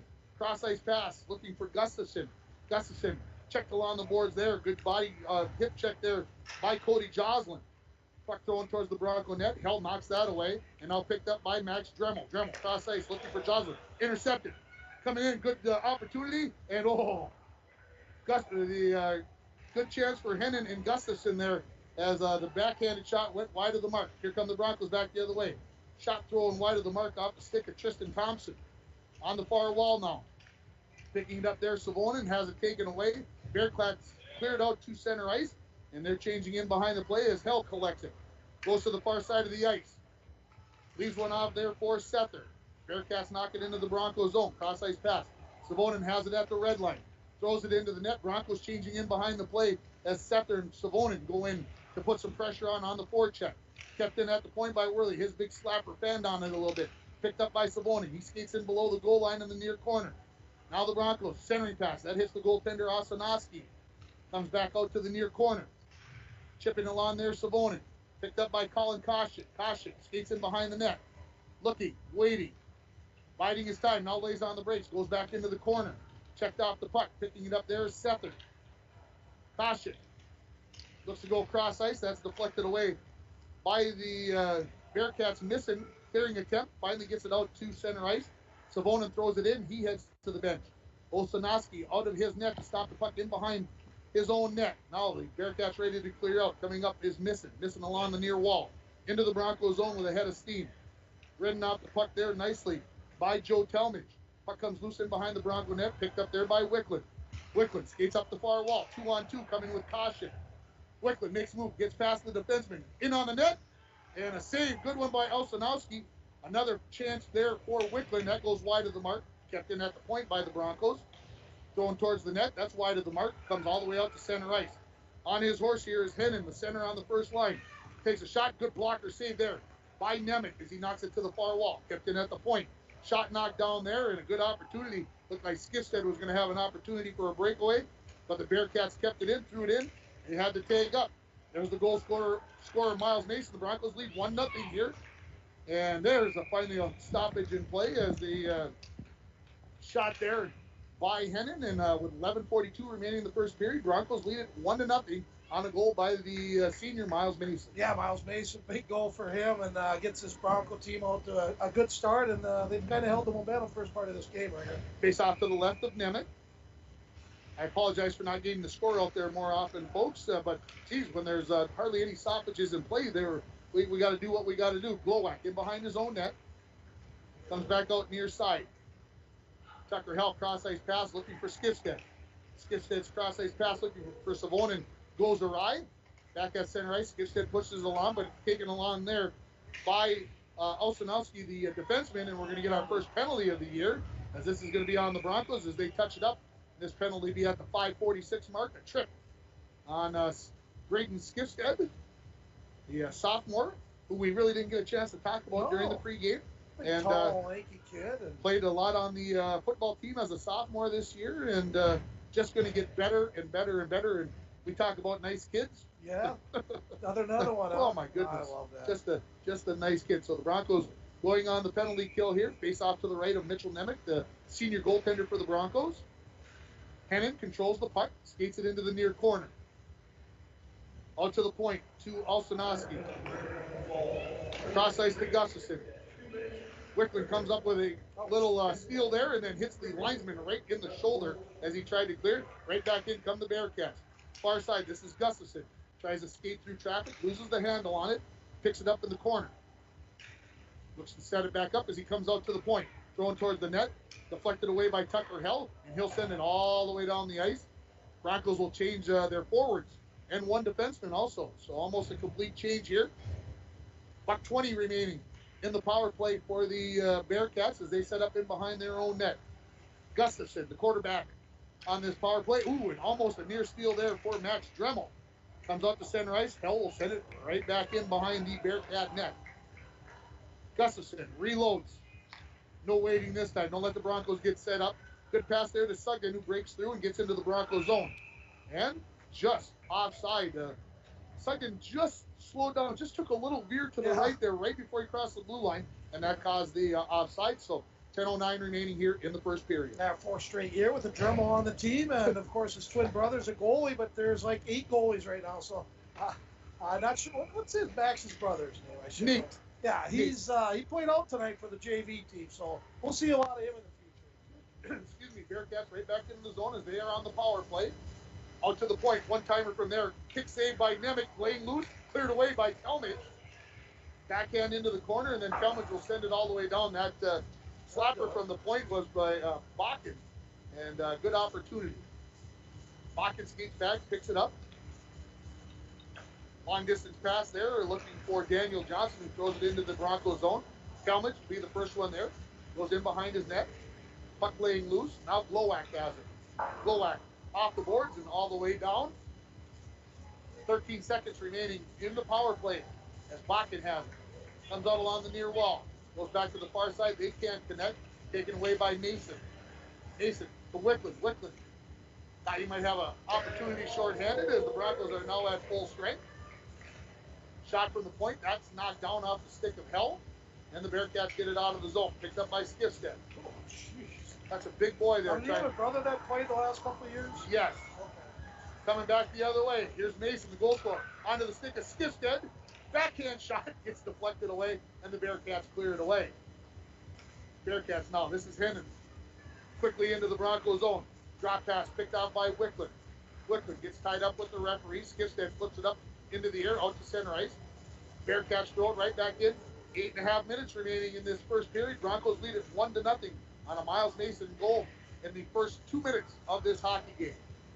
Broncos backhand one into the zone off the stick of Savonin, changing in behind the plate. This is Osanowski, the defenseman, gets it out to center ice onto the stick of Gustafson, who skates into the zone.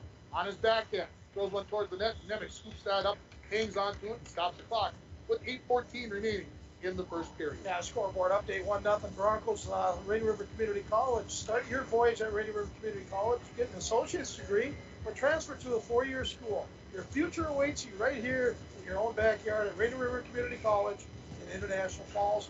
Our scoreboard update sponsor. Face-off control by the Broncos. Talmadge skates into the near corner. Meets up there with number 20. That's missing. Now they battle for the puck in the corner. Finally knocked away. Koshik had it knocked off of his stick. Talmadge now breaks out. 3-on-2 opportunity for the Broncos. Far side here for Setter. He throws one onto the goaltender, who kicks that away to the near wall. Koshik picks it up there. Slaps it in behind the net. They'll battle for it there. Coming up with it is Setter. Setter, backhanded pass, looking for Savonin. His tied up as he tried to let that shot go. Talmadge sends it into the far corner. Skating back to pick it up, this is Timothy Johnson. Now they come to the near wall, and the Bearcats skate out of their own zone. This is Misson. 1-on-2 into the zone as his teammates changing in behind him. Misson lost the handle on the puck there. Good job by Matt Worley there, knocking that one away. He'll pick it up in the corner. Lost the handle on it. Savonin to Koshik. You can tell them, but I don't know if they can hear you, Mike. Koshik picks it up, center ice, skates into the zone, all on his backhand. Tried to leave it for Setter, but intercepted by Gustafson. Gustafson up along the far wall, into the Broncos zone. Gets past Wickland, crosses over to the forehand. Just got tied up enough, lost the handle on the puck there. Good job by the Broncos, not allowing a good opportunity on the shot. Centering pass, knocked away. Kept in at the point, slap shot. Knocked down by Setter, who tries to clear the zone, but it stays inside. Hennon tries to skate there. This little dude can comes in, sharp angle, tried to go to the backhand and throw that towards the far corner. That went wide of the mark. Now along the far wall, Setzer has it, and he will get it out of the zone. Bearcats dumping in right onto the stick of Wickland, who skates into the Bearcat zone. On his backhand, looking to cut in, out to the far corner as he sets up the offense here. Hell back into the corner. Dremel trying to catch up with it in the near corner. Thompson also there. It's past Wickland. Skating into the corner, this will be Swanson for the Bearcats, and they're ready to skate it out of the zone. Cross-ice pass, intercepted there nicely by Thompson. Wickland will throw it out right on the goaltender, Olsonowski, and as Dremel bearing down on him, he'll cover it up, and we'll get a face-off to the right of Olsonowski with 6:02 remaining in the first period. 1-0. The Broncos leading it on your RRCC scoreboard. Yeah, Hannon for Kittson County, number 9. Wickland, number 9. Too good, number 9. He's a nice player, that Hannon kid. I remember him from last year. Very good player. Yeah, and just a sophomore, so we'll probably get to see him for a couple more years, you would think. Face-off controlled by the Broncos. Skipstead hits the side of the net with that shot. Come back out to the point. Talmadge, backhander, scoops it past just past the net. Bearcats control it. This is Bakken going out the far side.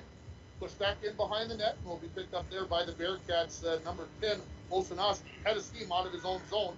Into the Broncos zone, tries to split the defense. Loses the handle on the puck. The regain center pass right out front. And the backhanded shot there by Nissen goes just wide of the mark. Broncos now control it on the near side. This is Savonin. Gets it out of the zone. Taken away there by Gustafson. Puck laying loose. Talmadge. Mason. Savonin. Skates it into the zone. Throws it around as the Broncos are going to change 4 out of 5 here with 5 minutes remaining in this first period, leading it 1-0. Skipstead doing all the work in the zone, trying to keep the puck in while the Broncos change. Bearcats get it out. Pushed back in by Hell. Wickland with a steal. Walks in, shoots, scores! That is not a mistake that the Bearcats are going to want to make in this game, allowing Wickland to walk in all alone and rip a wrister from close range, and it's 2-0 Broncos. Yeah, that's his spot right there, right on the right-hand side. Again, being a right wing pretty much his whole career as Bronco, and he picked that corner far side, and we got a 2-0 lead for Broncos. Pretty Wickland, I mean, he scored a lot of goals last 3 years. You can see it on the replay there, just a turnover and a good effort there by Wickland to put the Broncos up 2-0. This goal coming at the 12:03 mark of the first period. Broncos win the faceoff, and they're going to take an icing call immediately as Worley did not get close enough to the red line. No, you talk about Worley. I like him. Yeah. I'm watching him. Moves very well. Not the biggest kid, but he's got good feet. And, boy, when you got good feet and you can move your legs, that's a good asset to have. But I really like this Worley kid. Face off to the right of goaltender Mitchell Nemec, senior goaltender. And face off won by Wickland, skating back as Hell. He'll throw it all the way around the ice, and this is going to be another icing call immediately on the Broncos. Ooh, I didn't hear the whistle right away. I thought, I missed something. They changed the rule on me. No. And we'll get another icing. So back-to-back icing calls here on the Broncos. We'll do it all over again from the right side of Nemec. Well, you picked Wickland to score the first goal. I picked Miles Mason. Yeah, we didn't do too bad. They scored the first 2, so we did all right. Another face-off win for Wickland. He's done well in the circle. Hell tried to throw it around, intercepted by the Bearcats, and then right back, Worley comes up with a steal. Gets it out to Koshkin. Taken away here by Sutton from the Bearcats. On the back end, centering pass kicked away by the Broncos. Taken right back by Gustafson. He's knocked down for his efforts, and he'll be picked up by Koshkin. Along the far wall. Lays on the brakes. Threads the needle. Hits Wickland along the wall. Gets to the red line. And they'll let that one go away. I thought maybe they might call icing on that as the Broncos get a complete line change here. Bearcats looking to clear it out of their own zone along the near wall. Picked off there by Max Dremel. He throws it in behind the Bearcats net. And I say, get that music turned down, boys. You're going to get us in trouble up here. And Mark Glowac's looking up here. He knows what we're talking about. As we get a slap shot from the point by Hell, that's knocked away, and the Bearcats will clear the zone. Gustafson was looking for a breakaway, but that puck took a little weird angle. Might have hit the door over there, and just took a weird angle. Turnover. Oh, boy. Missing. Loses an edge right there, and as he was going to walk in all alone. So the Broncos avoid 2 possible breakaways in on Nemec, and Mitchell says, you know what? I'm going to get everybody settled down. I'm going to scoop up this puck. I'm going to go We're going to take a face-off, get everybody, just calm things down, even for the announcer. Yeah, Mitchell and both Marcotte played a lot of games, experienced goaltending. That's going to help this Bronco team, especially early in the season. Yeah, it's one less thing that the defensemen have to worry about. If you make a mistake, you got somebody behind you who's been there before. Another face-off win for Wickland. Come to the near side. Broncos looking to get it out of the zone, and Mason will do that. Bearcats need to get everybody back on site. They do. And now this is Glowak. Glowak looking for Skifstad. His cross-ice pass knocked away. Bearcats throw it into the Bronco zone. Left there for Glowak. Glowak near side now. Gets it knocked off of his stick. Gets knocked down.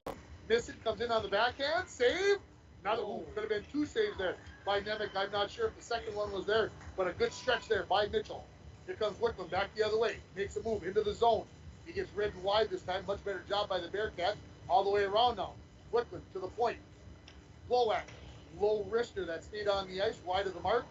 And this is the second time that a Bearcat player has fallen down recently. Lost an edge. Puck comes out to center ice. Savonin throws it right back in.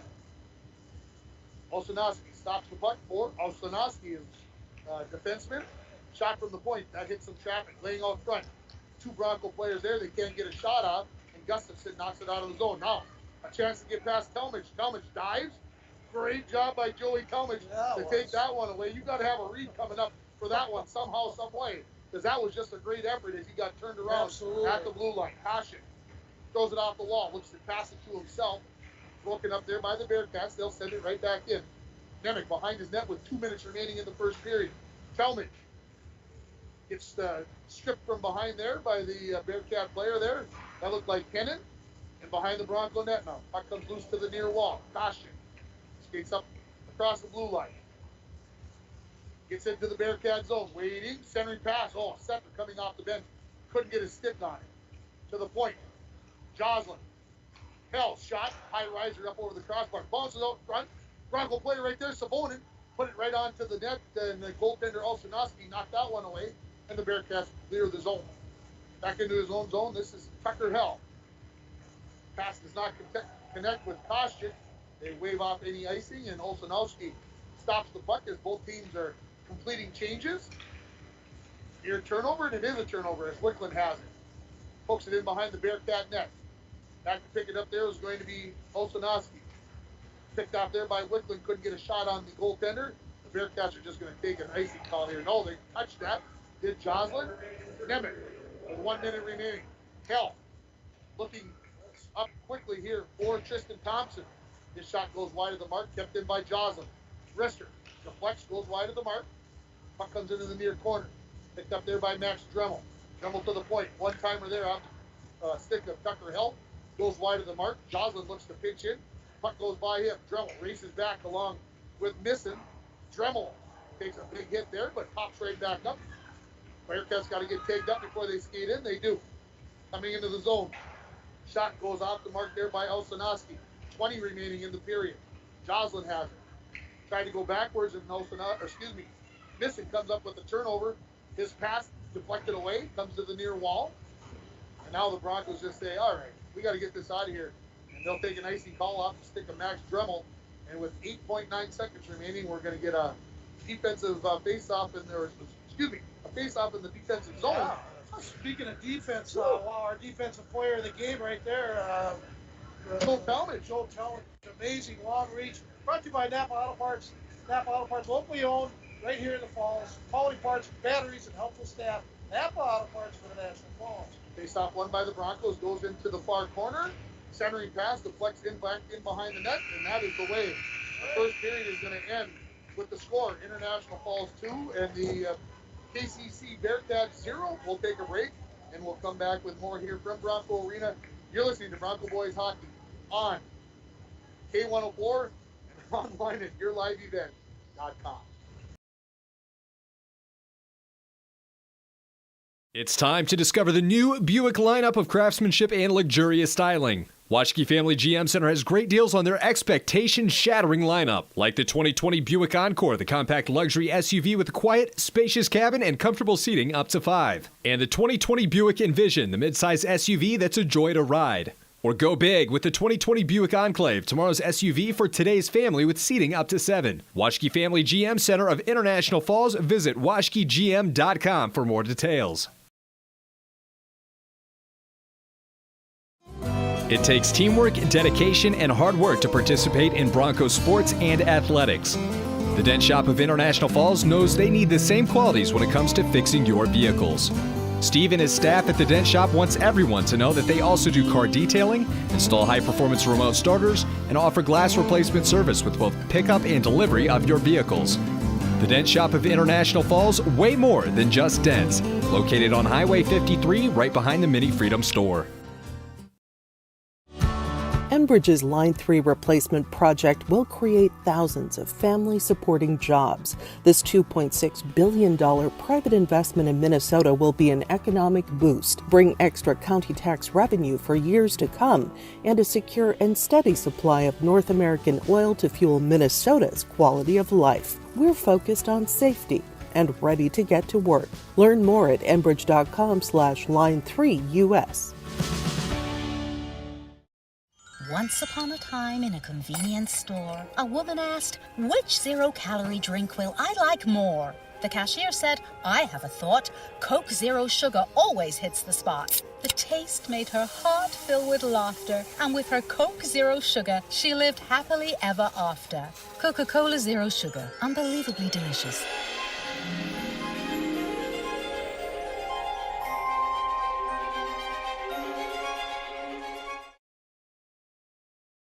(598-5158), and their scheduler will give you instructions on how to proceed with your appointment. Testing site location is now at the former Top 10 Video Building, 1229 3rd Street, Suite 101. Remember, you need to call for a COVID test at 218-598-5158. Rainy Lake Medical Center. Care, compassion, community. Welcome back to Bronco Arena. We're between the first and second period where the Broncos lead it by a score of 2-0, and the Broncos outshot the Bearcats 12-8 in that first period. And Mike, what'd you like about what the Broncos did in the first period? I liked a lot. I thought the Broncos were very up-tempo. I thought the aggressive forecheck, they'd send in two very well. I could see some coaching's been done, which is kind of cool. And definitely attack first. And I really liked the play of number 10, which was Worley. And, that was our player I haven't seen before. And I thought Dremel had a very good first period. Not the biggest kid, but he's always involved. And to me, that's what I look for, is you better be involved or why you out there.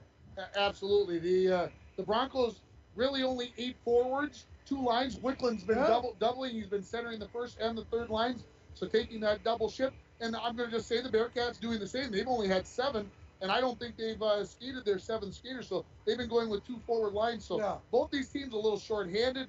The Broncos maybe have a little bit of advantage. They've been running 5 defensemen, so it was an interesting first period. What maybe do you want to see the Broncos improve on in the second period?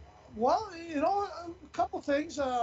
Moving back, I noticed when 9 has the puck, I saw some defense kept going back towards Mitch. You got to make that play, top of the dots, right around the blue line, and don't let that number 9 especially keep attacking into the net. Pound him around, hit him a little bit. So as far as the only thing I really saw that I could be critical about, I thought our defensemen kind of were pushed back and their gap control was not real good. So let me ask you this question. This isn't a diss on any Bronco player, but Hennon's got some speed. He's got an extra gear that maybe the Broncos haven't seen in practice. Is that possible? I mean, this is the first game of the year. He can scoot.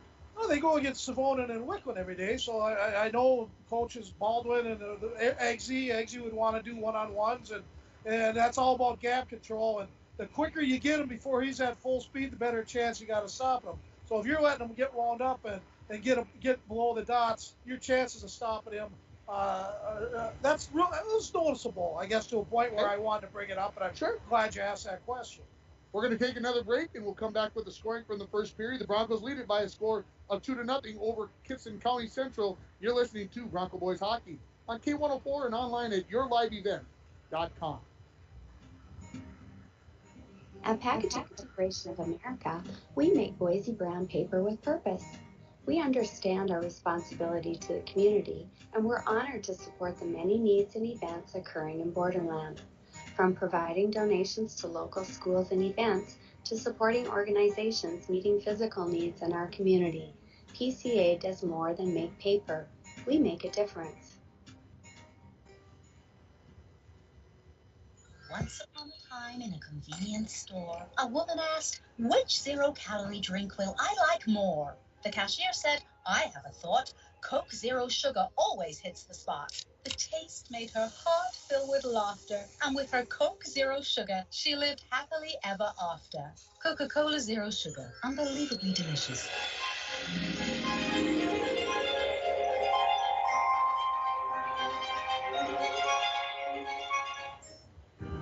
Work has begun to replace Line 3 near your community, and keeping everyone safe is our top priority. We have established robust COVID-19 safety rules for our workers, and when they're not at work on our project, they're advised to follow local health guidelines because we all want everyone home safe.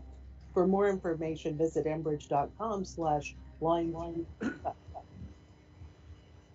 Welcome back to Bronco Arena in between the first and second period, and the Broncos with their first game of the season leading it by a score of 2-0, and happy to have you everybody along here on K104 and yourliveevent.com, of course also on KCC TV here on Midco Channel 7. Lots of places to see the Broncos see this game. Also want to remind everybody, if you're a Facebook person or if you're a Twitter person, go on and look for KGHS KSDM or KSDM KGHS, whichever order it's in, and go look on your Twitter or your Facebook. You can follow along, lots of updates there.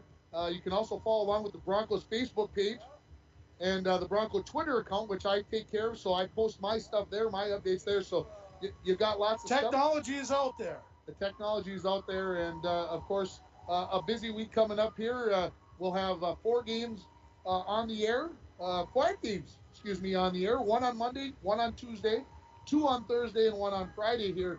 How many are we doing? 2? We are doing 2. Okay. You're going to give me 5 days off to rest my I know, jeez. To rest my voice. Chris is going to be on, I believe, 2 or 3 times. He'll be on 3 times this week. Dwayne will be on 3 or 4 because he helps with the video side of things. So, yeah, these guys are going to hate me, I think, come about April or May. They'll like those paychecks. Yeah, some nice, yeah.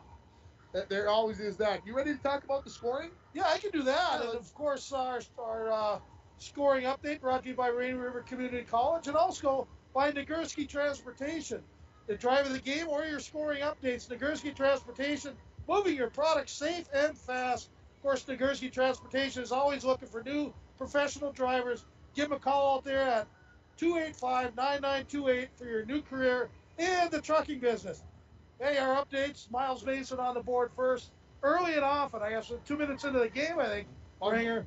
And Miles Mason wears number 21. Scores the first Bronco goal in 2021-21 season. Does that always say that now? Yeah, we can say 2021 season. Exactly. Something like that. Picking up the lone assist was Parker Savonin, and that line looked really good that period.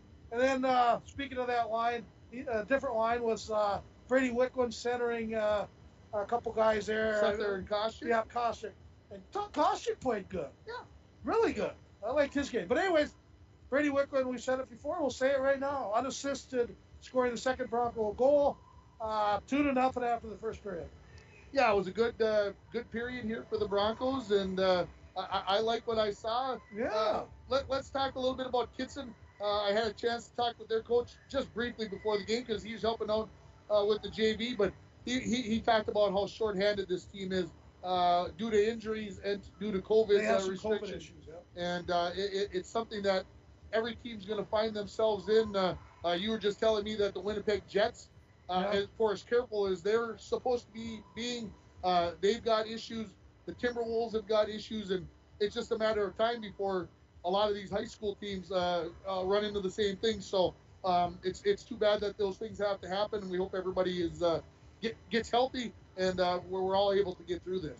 Yeah, we're not doctors or anything like that, so we're not even going to get into the situations about how long it'll take for any of these kids to be out because we don't know. Every case is different, Ringer, it is what it is, and we'll try not to talk too much about it, but we got it because it's going to affect some games this year. It's going to affect, hopefully not our locker room, but it's very possible. All it takes is one person to get it. But we're all here about the positive side, and I was, I've never went into a hockey season ever, whether I was playing or announcing or just a fan watching my kids play, of uncertainty on a Bronco team, and I really didn't know what we had. And boy, I've come away after that first period pretty impressed. I agree. Good first period for the Broncos. Let's see if they can do it for the next 17 minutes. We'll take a break. As I'm looking over here, but we've got replays going on yourliveevent.com. But we're going to take one final break, and we're going to come back with the second period. The Broncos lead it by a score of 2-0. You're listening to Bronco Boys Hockey on K104 and on yourliveevent.com. Voyagers, water-based. You cannot drive a car to see Voyagers. You have to use some form of water transportation, and Rainy Lake Houseboat is one of the finest ways to see it. That's right, Bill. Voyagers National Park, along with Rainy Lake, are right here in the borderland. You can plan your next Minnesota vacation destination this summer at Rainy Lake Houseboats. Enjoy the beauty and wildlife in a relaxing setting. Call the Dohertys at 218-286-5391 to help set up your next family getaway. Manco Trucking of International Falls is proud to be sponsoring our Little Fork Big Falls and International Falls student athletes. Manco Trucking is the perfect solution to all your hauling needs. Whether you have a big load or a small load, Manco Trucking will get it done. For all your truck and trailer repairs, plus backhoe and dirt work, contact Manco Trucking at 283-3898. Located on the truck route Highway 332 in International Falls. The Rainy Lake Medical Center COVID testing site has moved. You still need to call for a COVID testing appointment Monday through Friday between 8 a.m. and 5 p.m. Call 218-598-5158, and their scheduler will give you instructions on how to proceed with your appointment. Testing site location is now at the former Top 10 Video Building, 1229 3rd Street, Suite 101. Remember, you need to call for a COVID test at 218-598-5158. Rainy Lake Medical Center. Here. Welcome back to Bronco Arena as we get set for the second period, and Broncos will be going left to right in this period, and their home whites, and we'll see what happens. I feel just curious just to see how the Broncos. It's almost a natural reaction that leading 2-0 after a period, you kind of might have a little bit of a letdown. So let's take a look at this first 5 minutes of this second period and see what happens, how the Broncos react, whether they keep their foot on the pedal or whether they maybe take a natural reaction to kind of maybe let off a little bit. So we'll see what happens here as Mike. All that social media, I got to get on there and post some things, give updates and pictures. You got to tweet and everything else. I tell you, I want I'm 60 ringer, and I'm more tense now than I was 25 years ago. I just all this twittering and trying to keep up with whoever. I got to pick the guy who's going to score the first goal. And you did that. It's like it just never ends. And we'll give kudos to our cheerleaders here pretty soon too. Yeah, 2 number 9s back at the center dot as we get the second period underway. Controlled by the Broncos. Koshik gets to the blue line, throws it in. Olsonowski chips that into the corner with his stick. In behind his own net now here. This is Olsonowski, the defenseman. Hayden, as they get it out to center ice, do the Bearcats. They knock it into the Broncos zone. Hennon chases after the puck. Tucker Hell looks to get there first. He's knocked out the puck, comes loose. Picked up there by Worley. Throws it along the wall. Koshik out to center ice. Teams battle for it along the wall. Bouncing puck through center ice. Finally going to be knocked towards the Bearcat zone and into the zone as it will be Olsonowski back to pick it up. Skates in behind his own net. Pressure there by Koshik, who throws it out, Olsonowski throws it off the wall to Gustafson. Goes far side. Down the far side of the ice, this is Misson. Misson gets past Hell. Throws it into the corner, intercepted by Savonin. Puck goes in behind the Bronco net. Near corner now, here's Sether. Plays it back to Hell. Hell comes back to Sether. Bearcats in the middle of the change. Broncos unable to take advantage of it as it comes out to center ice. Bearcats knock it into the zone. Nemec out of his net, settles it down there for Hell. He skates along into the near corner. Sether tries to tip it out of the zone, but it's kept in by Swanson. Back come the Broncos. Breakaway for Savonin. No. Osanowski, the goaltender, will get there first. Koshik with a wrister. And a good save by Osanowski. Centering pass, Savonin. Just tipped that just wide of the near post. Savonin recollects it. Near circle. Leaves it out for Glowak. His wrister kicked away there by Bakken. Back to the point. Talmadge tries to throw one through traffic. That gets deflected. Challenge again. This one goes off the end wall. Skifstead picks it up in the corner. Broncos not letting off the gas. I worried about that coming out of the locker room, and they have not done that at all. Puck along the far wall. This is missing. He'll knock it out, and it'll be an icing call as the Bearcats needed a change. Good start to the second period, Mike. Oh, absolutely. Little Talmadge, little Talmadge. I mean, I remember watching him. Burke was coaching him at Bantams, and, he was so much bigger than everything, and his skates were so big. Tell you what, he's a nice little player right now, and a good athlete. He's a very good baseball player, and good for him. He loves to play the game. Face off to the right of Osanowski. Controlled by not controlled by the Broncos. Gustafson raced to the puck. He might get in behind the defense. He's going to be tripped up, and are we going to get a penalty shot here, Mike? I don't think so, no. Just the tripping call. Probably the right call, borderline. If he'd had a better control of the puck, would they have called it? Yeah, maybe also if a little more clean. Okay. If he's within reach of a stick, which he was. Not a bad play by Benny, but probably a good call. So Glowak takes the tripping call, so the first penalty of the year on the Broncos, right? No, number second. 6. Oh, yeah. I forgot about Skifstead. Yes, I completely forgot about that. Just ask me right here. I don't give updates on penalties. Don't know if I need to. You let me know. Well, I talked so much in that first period. I forgot so much, and there were hardly any whistles. Better you than me. 14:47 remaining in the second period here. 2-0 Broncos lead it on your Rainy River Community College scoreboard. The Bearcats set up the power play on the far wall. This is Hennon. Into the corner.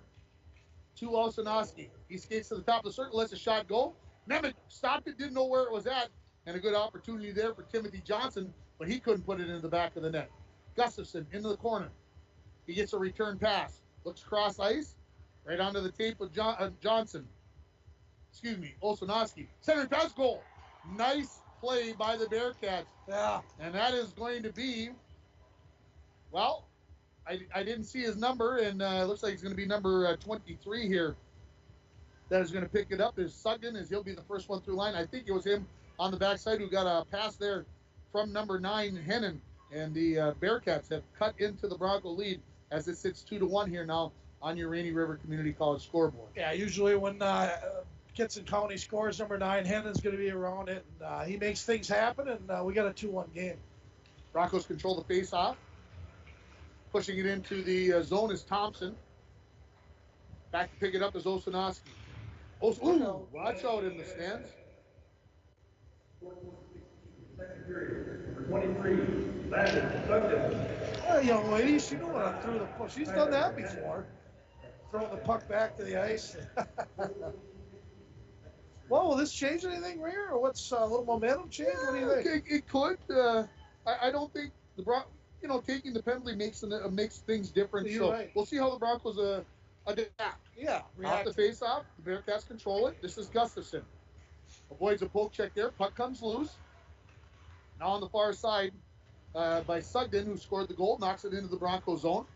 Puck kind of rolling through. There's a high wrister by Gustafson that goes over the top of the crossbar. Pushing it out to center ice is going to be Savonin. Picking up is Gustafson. Gustafson tries to clear the zone. Talmadge throws it right back in behind the net. Going to come into the near corner. Thompson will go in there. Dremel has it now along the near circle. Try to backhand pass. Got squished up against the boards there by number 9, Hennon. He's got his jersey tucked up inside his breezer. It makes it tough to tell if it's a 9 or something else. Hennon now skates into the zone. Lost the puck to Hell and picked up by Savonin, who wheels along the near wall. Gets to the red line, throws it in, and he'll head to the bench as the Broncos are changing 4 out of 5. Back to pick it up for the Bearcats is Daniel Johnson. He comes back to the near side, kept in by Hell. He backhands one into the far corner. Daniel Johnson looking to clear the zone, and he will. Glowak fires it right back in as the Broncos tag up. Into the corner. Sether has it in the corner. Leaves it for Wicklund. Wicklund tries to skate out of the corner. and knocked off of his stick. Hell keeps it in, I believe. No, can't do it. And now here come the Bearcats. This is Streg. Streg skates in, shoots. Good glove save there. That Streg was looking for the far post. Wickham loses an edge and the puck all at the same time as the Bearcats float one up into the netting. And we'll get a face-off, I believe, outside of the blue line here, outside the Broncos zone. 12-17 remaining in the second period. Broncos lead it 2-1. Yeah, I'd like to see it. I don't know if Dwayne has that replay of 14 doing the back checking there, but great job there by Koscheck coming back, making that 2-on-1, a 2-on-2, and probably prevented a goal. So that's good for him coming back, playing both ends of the rink. Koscheck with a good defensive play. Face off far side of the ice. One back by Wickland. Skating back to pick it up is going to be Telmich. Excuse me, that's Glowak. To Hell, to Glowak. Now to Sether. Sether looking for Wickland. Nice. Wickland skates in 2-on-2. Got Koscheck along with him. Wickland goes to Koscheck. Ooh, just couldn't tip it and direct it into the back of the wide open net. Bearcats look to clear the zone. Kept in by Hell. His slapper. Knocked down in front. Going to be picked up there by Olsonowski. Puck laying in the circle. Hell keeps it in at the point. His slap shot wide of the mark. Comes to the near wall. Teams race over there. It's Savonin. Sether. Backhand shot towards the net. Olsonowski just blades that to the far wall. Koscheck has his shot blocked along the far wall. Picked up there now by Muir. I believe the first time she has been in the hockey game, Morgan.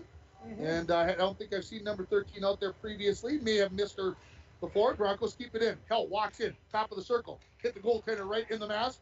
And Muir will send it all the way down the ice. And this will be an icing call on the Bearcats. 11:24 remaining in this second period. Broncos lead it 2-1 on your Rainy River Community College scoreboard. Get an associate degree or transfer to a 4-year school. Your future awaits right here in your own backyard. Rainy River Community College in International Falls. Give them a call, 285-7722. Well done. Savonin out there center to get a mismatch of lines as we continue. I like it, though. Yeah, you got to find out who maybe you match up with well enough, right? Exactly. Savonin with the puck in the corner. Drops it in behind the net. Kittson going to skate into the near wall here to pick up the loose puck. Tried to shovel it along to Mason. Mason battles along there with a couple of Bearcats. He comes out of there with the puck. Out to the point. To Worley. Shot. Savonin. Ooh. Thought that one was headed for the back of the net. A good wrist shot there by Savonin as the Bearcats will clear the zone. Looking to go deep on the far side there was number 23 was Sugden. And it'll be an icing call before Sugden could touch the puck. And so we'll have a face-off to the left of Olsonowski. 10:52 again remaining in the second period as we approach the midway point of this hockey game. 2-1. International Falls leading. Yeah, Miles Mason doing some good board work, good puck protection. Miles understands where the boards are in the corners. His dad, Bill, didn't go in the corners very often. Bill, you just had been hit by a bus. You never saw it coming. There's a shot by Jocelyn off the face-off that is deflected up into the netting. And they say it hit a Bronco stick, so we'll take the face-off outside of the blue line. And, well, would Bill agree with you on? No, Bill would not. He was my winger my senior year, and he was a good corner guy. He could really shoot the puck. He could shoot the puck, and me and Robin Anderson would try to set up Billy Boy, and he didn't miss very often. Broncos send it into the Bearcat zone along the near wall. Head of steam now for Hennon. Can tell when he gets going. He can scoot along the near wall. Tries to get past Jocelyn. He will shoot her with the forehand, and the save there by Nemec. Puck goes into the corner. Going to be picked up by Hell. Loose puck now. A little extracurricular along the wall as the sticks get up. Walking in is Hennon. He tries to make a move. Good job there by Dremel to knock that one away. And then Jocelyn and Hennon get tied up, and I'm waiting for the referee. They're both watching it and see if they're going to call it on one or the other, but they let it all go. And now we're skating out of the zone with it. Thompson, he has it taken away. Hennon flips it into the zone, heads to the bench. Back to pick it up is Hell. Hell winds it up along the near wall. Out of the zone. Gets to the blue line, sends it in. Pinches in, going to go in there, takes a little check for his efforts, but has the puck in behind the goal line. Centering pass knocked away by Olsonowski. Sharp angle shot there by Thompson. He's going to get an opportunity. Another one for the Broncos. This one is Hell, and they both go wide of the mark. Savonin skates in behind the net on the back end. His team changing. Waiting. Still on the back end, cycling. Now to Telmich. Risser from there. Deflected wide of the mark, off the end wall. Bearcats look to control along the near wall. Battle there. Finally, sending it out to center ice here is going to be number 25, and that is Eli Lundsetter, who I didn't get from coach. So one of those JV players who probably played well and got added in. So I'll have to work him into my my numbers. Bearcats loose puck, shot pocket. Didn't get anything on that one. Banned on it. Oh.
And now finally coming away with it is going to be Osanowski. Sends it up to Hennon. Hennon looks cross ice, just can't connect with Gustafson. Had another good opportunity, did the Bearcats.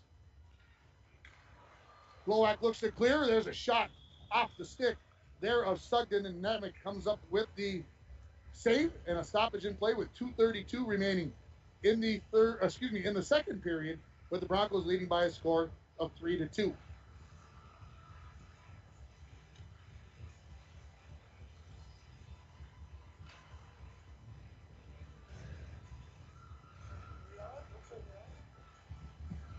Face-off coming to the left of Nemec.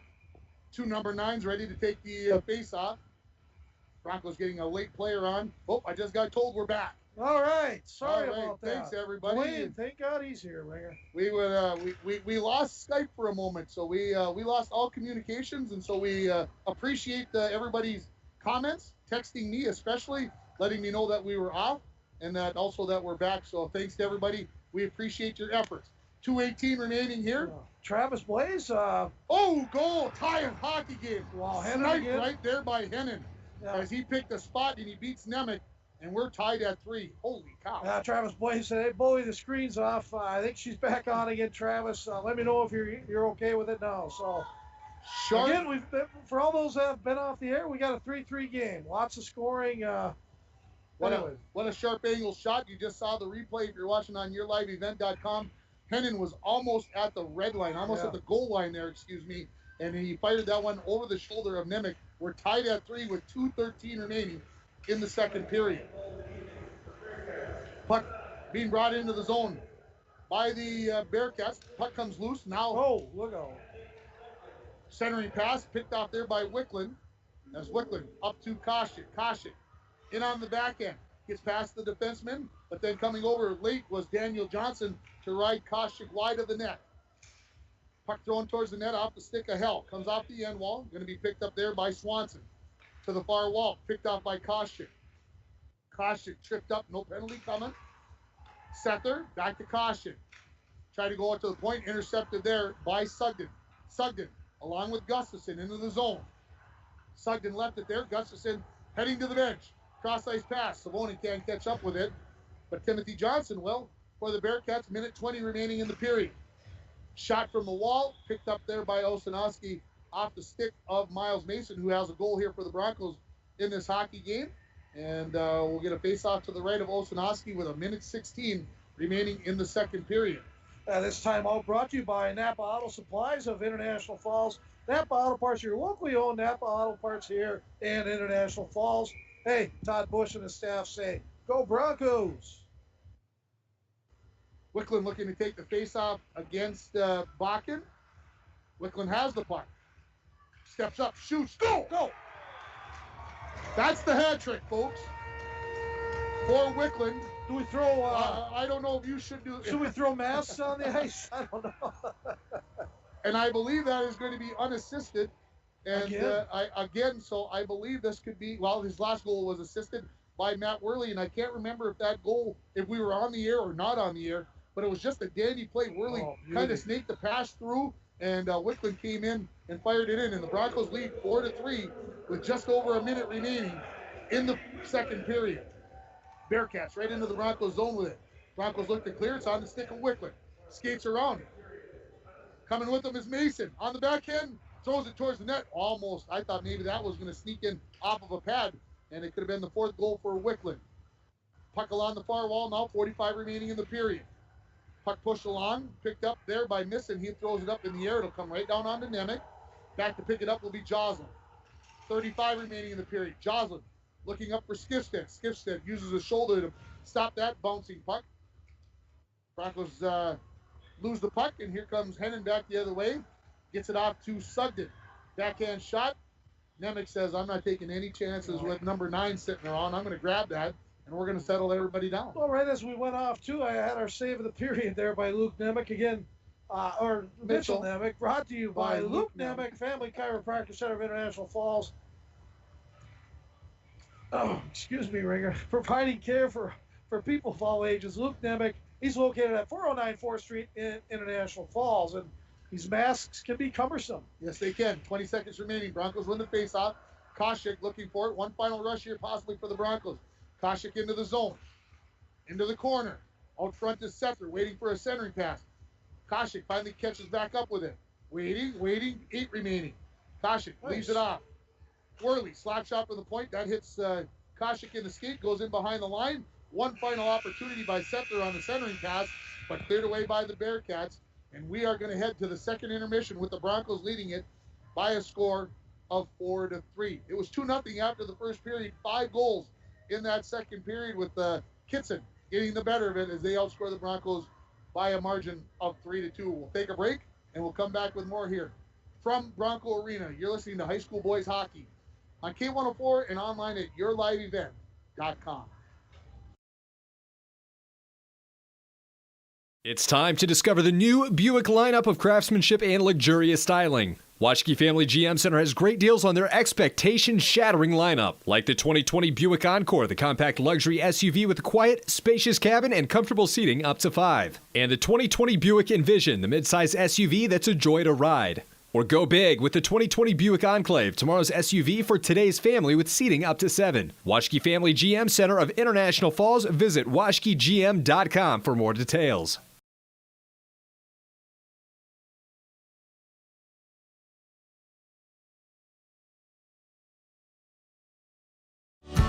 Enbridge's Line 3 replacement project will create thousands of family-supporting jobs. This $2.6 billion private investment in Minnesota will be an economic boost, bring extra county tax revenue for years to come, and a secure and steady supply of North American oil to fuel Minnesota's quality of life. We're focused on safety and ready to get to work. Learn more at enbridge.com/line3US.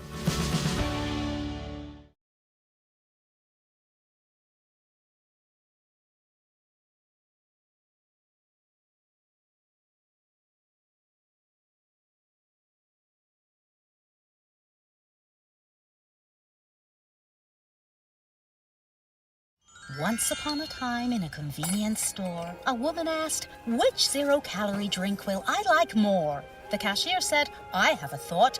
Coke Zero Sugar always hits the spot. The taste made her heart fill with laughter, and with her Coke Zero Sugar, she lived happily ever after. Coca-Cola Zero Sugar, unbelievably delicious.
Back at Bronco Arena, in between the second and third periods of the score, International Falls 4, Kittson County Central 3, and we apologize for the that happens. For the loss of Skype, and of course it took us a while to figure out how to get us back on. You missed a lot, folks, unfortunately. Well, there weren't a lot of goals, and most of them, I guess. Well, the Kittson County scored 3, the Broncos scored 2 that period. Broncos still lead this one 4-3 after 2 periods, and actually a very well played, entertaining second period right here. So it looked like to me early on, the Broncos kind of, the first few minutes, kind of had control of the period. What changed? What the did penalty? The penalty. Yeah, we're not saying. No, we don't even say who got it. It doesn't matter. No. It just seemed after that, it seemed the Kittson County started to pick their legs up, and something like that can change the momentum.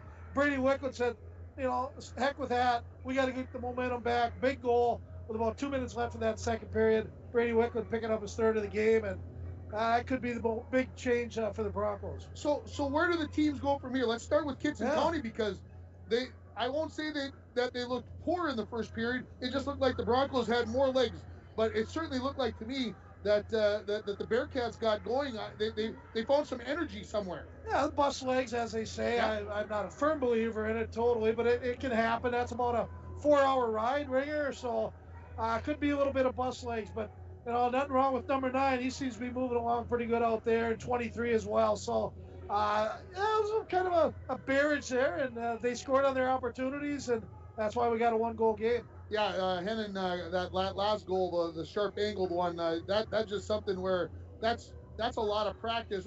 Some people might say, well, that could be lucky, but man, he sniped that thing up above the shoulder. Nemec went down and he put it right up above his shoulder. That's something that's a lot of work. Yeah, and I've never scored a lucky goal ever in my life, and I've never seen one. And I tell you what, you put it at the net and the puck goes in, it counts. And like Gretzky always said, and that's you can't score if you don't shoot the puck at the net. Nothing truer with that statement. But actually, I'm very excited about how the game's played out. I like the Bronco players, and the Worley kids impressed the heck out of me. He did pick up an assist on an earlier goal in that period. So again, a lot of good things that Baldy can be talking about in between. I would say that it's not weird, doesn't happen very often, that a kid comes off the Bantam team like Worley and gets the starting defense. I mean, that's rare. Yeah, not so much the last couple of years. I mean, it's happened many times, of course. I mean, Wickland came right off the Bantams, and I look at more recently and seem to adapt pretty quickly. Some struggle a little bit, though. I never played hockey. I love watching hockey. I like being a part of it. Would you say that it's more difficult for a kid to come in and step into that role as a defenseman versus a forward, where you got a little different dynamic? Yeah, no question. The defensive part of playing defense is a lot more difficult because you're in a situation where you make a mistake, the puck's in your own net. Wing's probably the least. I'm not trying to downplay it, but they got a lot less ice to cover. They're kind of on the sides. Center icemen in your 2 defense have a lot of ground to cover, and their mistakes are more glorified, I guess, than a wing would be. We're going to take another break here, and we'll come back with more from Bronco Arena. The boys lead by a score of 4-3 after 2 periods. You're listening on K104 and online at yourliveevent.com.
At Washki GM Center, all products are clearly marked on the windshields.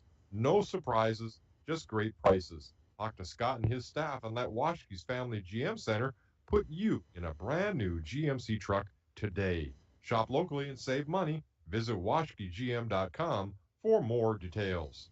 When it comes to repairing your vehicles and other car maintenance, we know you have a lot of options. Sometimes so many options it can be hard to decide where to go.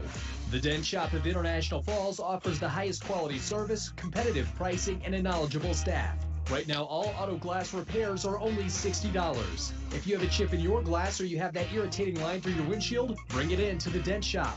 Located just off Highway 53 in International Falls, the Dent Shop. We are much more than just dents. Up North Builders is cheering on the 2021 Bronco hockey teams. Working with you from beginning to end and hiring only the most expert subcontractors, our #1 priority is your total satisfaction. Up North Builders offers equipment rentals, rental properties, remodeling, excavating, concrete work, and more. From Lake Superior to North Dakota, Up North Builders is your general contractor. Call Up North Builders at 285-3635 or visit upnorthbuildersinc.com today. Windows and doors can be the most important feature in your home. Stop in to Falls Lumber Company Design Center today and view and operate quality Marvin windows and doors. Falls Lumber Company's trained professionals will assist you in choosing the correct products for your home. Let a little light today with Falls Lumber Company and Marvin Windows and Doors. Falls Lumber Company, 214 4th Street, International Falls. And welcome back to the Falls Bronco Arena as we get closer to the start of this third period. Broncos leading it by the score of 4-3, excuse me. And the Zamboni has completed its efforts here in between the second and third periods. And if the Broncos score here early, does that give them back that momentum? Does Kittson maybe retreat a little bit? Or what do you see here in that first few minutes of the third? Well, it depends. The Broncos come out and pressure them right away and then score one. Based on that pressure, I'd say, yeah. Again, momentum's hard to dictate in high school sports. I mean, boy, I've seen team come out and score two quick ones. All of a sudden the other team scores one and the change is over. So high school sports a little different animal than, say, the professional ranks right now. So now let's move it over to Kittson. They tied up at 4-4. How do the Broncos react to that? That's what do you would expect to see there? Well, new game. I mean, it's Kittson County has to feel good in their locker room instead of being down by 2 after the first period. They're only down 1 now. Seems like number 9 Hennon has picked up his game. And he's going to be the catalyst that's going to carry him back. So I think I already know the answer to this, but I'm going to ask it because we talked about this last night during the girls' game. North Shore decided that they were going to shadow number 13 Emma Erickson for the Broncos, and you didn't like it last night. No. Is the Broncos even contemplate that with number 9 right now? No, too early in the season. Baldy wants to. You're not going to try to differentiate players or try to change your game plan based on a player on the other team. Now, closer to the playoffs, I can see Baldy do it, but Baldy's a good enough coach to understand you don't sacrifice one game of possibly development of our other players on worrying about a player on the other team, and I'm pretty sure that won't happen. Like I said, I figured I knew the answer to that. You're not a believer in it, and I can see it, but it's something that. Is that something that you would work on in practice, or would you not? I mean, okay, let's take let's take this Henning kid. Let's say the next time that these two teams play, the Broncos go out there in a couple of weeks, towards the end of the season, and it's something where you go, geez, we really got to shut number 9 down. Is that something that you can work on in practice, or is it something where you just kind of adjust and tell somebody, hey, go shadow number 9 for me? Well, shadowing is a little more difficult than it sounds. Okay. As far as staying on a player and different things like that. I did it one time in college. It's not easy to do, and it lasted the whole game. It took me right out of my game, and even the coach admitted that. But that can happen. I remember seeing it a few times over the years in high school. Not very often in high school, but a lot of time in college. Definitely happens in the pros, but it's a lot harder than it looks because you always got to put your side on the defensive side. You're never on an offensive position to do anything yourself. And sometimes you'll draw penalties because you're so close to them. You might get a hooking or a slashing, and now you're killing a penalty. So you got to be careful. It's not easy. It looks like it would be easy just following a guy around the ice. But good players can get away from it too, right here. Yeah, it's something that it'll be interesting to see. Like I said, this first couple minutes of this third period are going to be so crucial to the outcome of this game. I know it's 17 minutes long, but boy, whoever scores that first goal of this period is going to give themselves an advantage going the rest of the way. Yeah, no, if you remember the couple kids Greenway had last year, Tomberlin and one kid, I can't remember his name. I think that was it. But anyways, Broncos George McDonald never put one guy in front of him. What a coach will do is say, be aware of number 9. Okay, if you see number 9, be aware of him. Keep your body close to him. Don't let him get wound up. And that's what you tell the kids. And I hope the heck it works. We're ready for the third period here. The Broncos going right to left if you're listening on your radio, so you know which side is the far side of the ice and which side is the near side. And Mike told me that the Packers are up 17-3, which doesn't surprise me. I suspect maybe some of you are feeling something of wanting to see both, but hopefully you're sticking here with the Broncos, as this is going to be a very exciting game. So we're underway and controlling the puck. This is going to be Sether, knocked right back up, and it will hit a player on the Bearcats bench. And they're going to put the face-off to the left of Osanoski, the goaltender for the Bearcats. Just 5 seconds into this third period. Yeah, those listening in. Mitch has to leave at 5, so yeah, we're real close to 5. We'll take care of it. We got to figure it out. Well, the game started way later, so. Yeah, and he's a busy guy. He is. You know, he's like 14 or 15 years old. He's got more stuff going on than I do. So, and I'm pretty busy myself. Yeah, same here. I got skating to worry about tonight. Oh my gosh. Yeah. So the Broncos are going to get Wickland chased from the face-off dot, and Bearcats win it back. Hennon gives it along there to Osanoski, and now out of the zone come the Bearcats. Picked up there momentarily by Sether. Hennon takes it away from him. He skates in, looking for Sugden along the near side. That's just out of his reach. Out to the point to Timothy Johnson. Throws it into the corner. Hennon is there. Puck goes all the way around to the far side. Picked up there by Gustafson. Tries to backhand one into the corner. Kept in at the point. Thrown towards the Bronco net. Deflects off the stick of Hell. Picked up by Sugden. Sugden. You're all right, Mike. I got to get up here and see what I'm doing. Worley along the near wall. Taken away. Gustafson on the backhand.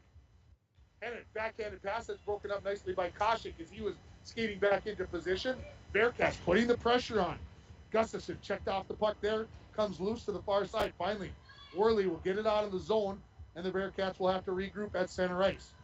Throw it into the zone, and they'll head to the bench. Will 4 of the Bearcat players. Hennon left all alone. He's going to come up with the loose puck.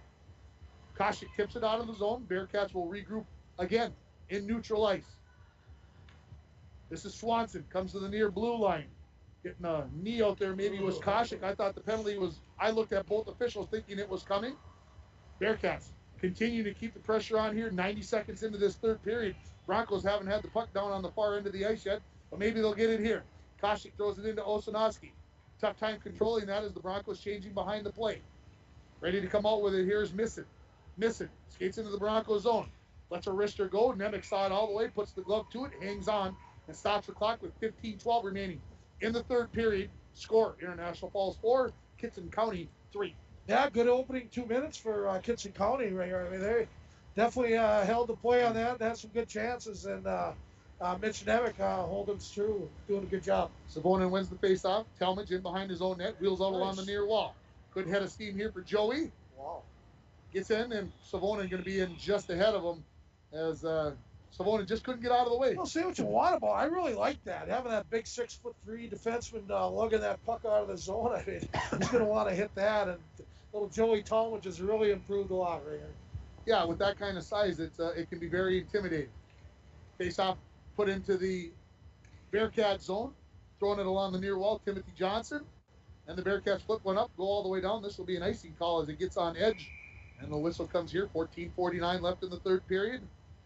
Broncos led 2-0 after 1, 4-3 here after 2. And the Bearcats woke up in the and Stuart Nordquist, he was a Bearcat in high school. And he always told me, don't mess with the Bearcats. Oh, jeez. So, Stuart, if you're watching and or listening, there's your Hoffman Bearcats reference. It's the only one I'm ever going to give you here on the air. Stretch pass, looking for Sugden on the breakaway, but that was broke up by the Broncos. On the near wall, Mason pushes it into the zone. Back out to center ice. Talmadge will fire one in. Mason ducking out of the way along the ice. Savonin thought he might have a little breakaway there, and coming off the bench, Tucker Hell's going to get the puck almost. Maybe he had too many men on the ice. That was really close in my mind. Ooh, there's Gifstead with a big slapper from about 12 feet away, and a good save by Oskanowski, and he hangs on to that. So 14-15 remaining here in the third period, and now the Broncos can have the puck down on that end a little bit. They seem to have awakened a little bit. Yeah, Gifstead played a good game. Again, first time I've seen him play, and big kid, strong, and handles himself pretty well. Face off, controlled by Wickland. Dremel trying to throw it towards the net, taken away by the Bearcats. Will get it out of the zone. Hennon along the near wall into the zone. Richter, Nemec went right through his legs off the pad and just wide of the far post. Hoopta. Dremel, cross ice pass, looking for Thompson. Thompson fires it into the zone. They'll dump and chase it. Back to pick it up here is going to be number, I think that was 5, and I got to go look at my, no number 5. I got to get my number straight there. My eyes checked maybe. Oh, it was 15. That's why. That's Daniel Johnson. I can see the 5, but, couldn't see that one. And an offside here on the Broncos. And we will take the face-off, I believe, on the far side. The referee's going one place, the linesman going the other. We'll see who wins this argument. I don't know if it's crucial or not. Maybe. Usually the ref wins those. I mean, that's why they wear the orange badge. Does it it's a matter? Power thing. If it's the face-off's in the neutral zone, does it really matter which dot it's on? No. Maybe late in the game it could, but no. Face-off won by the Broncos. Glowacz throws it up along the far wall. Shot from the point. Bouncer that comes wide and into the near corner. Off the stick there of Osanowski. Broncos clear to the far side. Osanowski races in. Puts the puck into the corner. Glowacz picks it up there. Tries to clear the zone, but it's picked up there by Streg. Streg has it taken away. Now the Broncos. Here comes Koshik. Couldn't quite get that puck to stay on the tape. Race along the near wall. Talmadge, big slap shot, deflected. Ooh, Osanowski, right off of his own player, came towards the net, wide of the mark, however. Puck that would like the band right there. Ben should have went right now. Kind of hesitated a little bit. So has those football legs, right? Puck comes into the Bronco zone, and the Bearcats need to touch up. Savonin into the zone. Puck found a hole in his stick there. Oh, my goodness. Caution. Tips that in. That's one of those, hey, tip it in, see what happens. And Caution gives the Broncos a 5-3 lead, and the Bearcat coaches and players want this thing waved off, but both referees are saying that is a good goal, and Koshik's going to get on the scoreboard here with a kind of a blind pass by Savonin. Tell you what, Savonin, it's this hard work. It's my energy play of the game, brought to you by Canner Electric for all your electrical needs, both commercial and residential. Canner Electric at 504th Street of International Falls is our energy play of the game with a goal by Colin Koscheck to put the Broncos up 5-3. 12:43 remaining in this third period, so that goal comes at the 4:17 mark, I believe, as Hell back in his own zone. Cross ice for Worley. Centering pass goes right through a couple of players and kept in at the point by Daniel Johnson. He throws it in the corner. Hennon has it there. Leaves it there for Gustafson. Gustafson avoids a check. Back into the corner. See you later, buddy. Thanks. Now, pick up there is Mason. Out to the point. Johnson. His shot knocked away. Another one. This bounces wide. Sharp angle shot by Hennon. That hits the goaltender Nemec and bounces to the far wall. Broncos come out 2-on-2. This is Wickland along with Mason. Waiting. Wickland right into the body of the goaltender Osanowski and stops the clock with 11:57 remaining. In this third period, Broncos leading it 5-3 on your Rainy River Community College scoreboard. There you go. Good play there by Miles Mason. Tell you what, when the guy got the puck, your job is to go to the net, try to draw a defenseman with you. That happened. Gave Wickland a really good chance and almost popped in his 4th goal of the game. A good job by Miles Mason. Face off to the right of Osanowski. Dremel skates in looking for a centering pass to Thompson. Deflected away by the Bearcats. Pitching in there is going to be Glowacz. He throws one towards the net. Savonin will pick it up in the near corner. Savonin. Back in behind the Bearcats net. Taken away there by Bakken. Kept in at the point by Glowacz. He throws another one towards the net, just wide of the mark. Near side Thompson. Thompson gets it off to Dremel. Dremel out to the point. Slapper there by Talmadge, and that hits the body of number 20, Misson. Unable to clear the zone out of the Bearcats. Kept in at the point as the puck goes all the way around by Glowacz again, just wide of the mark. 3 times in a row he's hit that about that same spot, but all 3 wide of the net, and they are going to call an icing call here on the Bearcats with 11:09 remaining in the third period. I do like how he shoots a puck though, Ringer, and I can tell Bruce Raboyne's probably taught him a few things at our summer hockey camps. You know, it ain't all hard or how high. If keep that shot on the ice, you're going to get rebounds and tips, and Ben Glowacz does that better than nobody. A Bruce Raboyne reference right here in the first round. I had to do it. I lowered myself. All my classmates eventually are going to get mentioned. grabs one of a kind, a classic. He's a dandy. Got through the wickets of Joslin there. 2-on-1 for the Bearcats. Hennon waiting. Shoots. Save Nemec. Good body there. Oh, boy. Loose puck. Nemec jumps out on top of that. And then, well, a little pushing and shoving after that. But that'll be about the end of it. But, boy, Hennon just waited, and Nemec got squared up. Nemec got squared up to that one and took away most of the net from Hennon. Yeah, that's a heck of a save by Mitch Nemec. Save of the period. Brought to you by Dr. Luke Nemec at the Family Chiropractic Center of International Falls, providing chiropractic care for people of all ages. Luke Nemec on 4th Street in International Falls. Face off to the right of Nemec. Wickler tried to kick it away. Puck comes right out in front of the net. Nemec sticks that into the corner. Hennon has it there. Sharp angle shot. He scored one on those earlier. Gustafson from behind the net. His wraparound attempt on the backhand is knocked away by Nemec. Hennon has it in behind the goal line. Centering pass.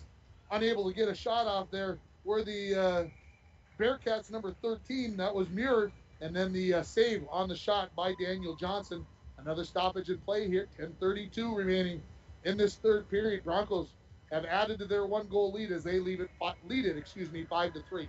The ball, he keeps ringing, rolling those defense in and out, and a lot of them getting their valuable experience, and they'll keep getting better as the season goes, and get a lot of sophomores on this team. I was going to say we had 6 skaters on the ice, so that's illegal, but we got one off. Somebody noticed, thankfully. Yeah. Centering pass, knocked away there by Mason. Out to the point, kept in nicely by Timothy Johnson. Cross ice, slap shot right into the padding of Nemec, and Hennon says, I should have that goal. Yeah, I agree. And again, another good save there by Nemec. And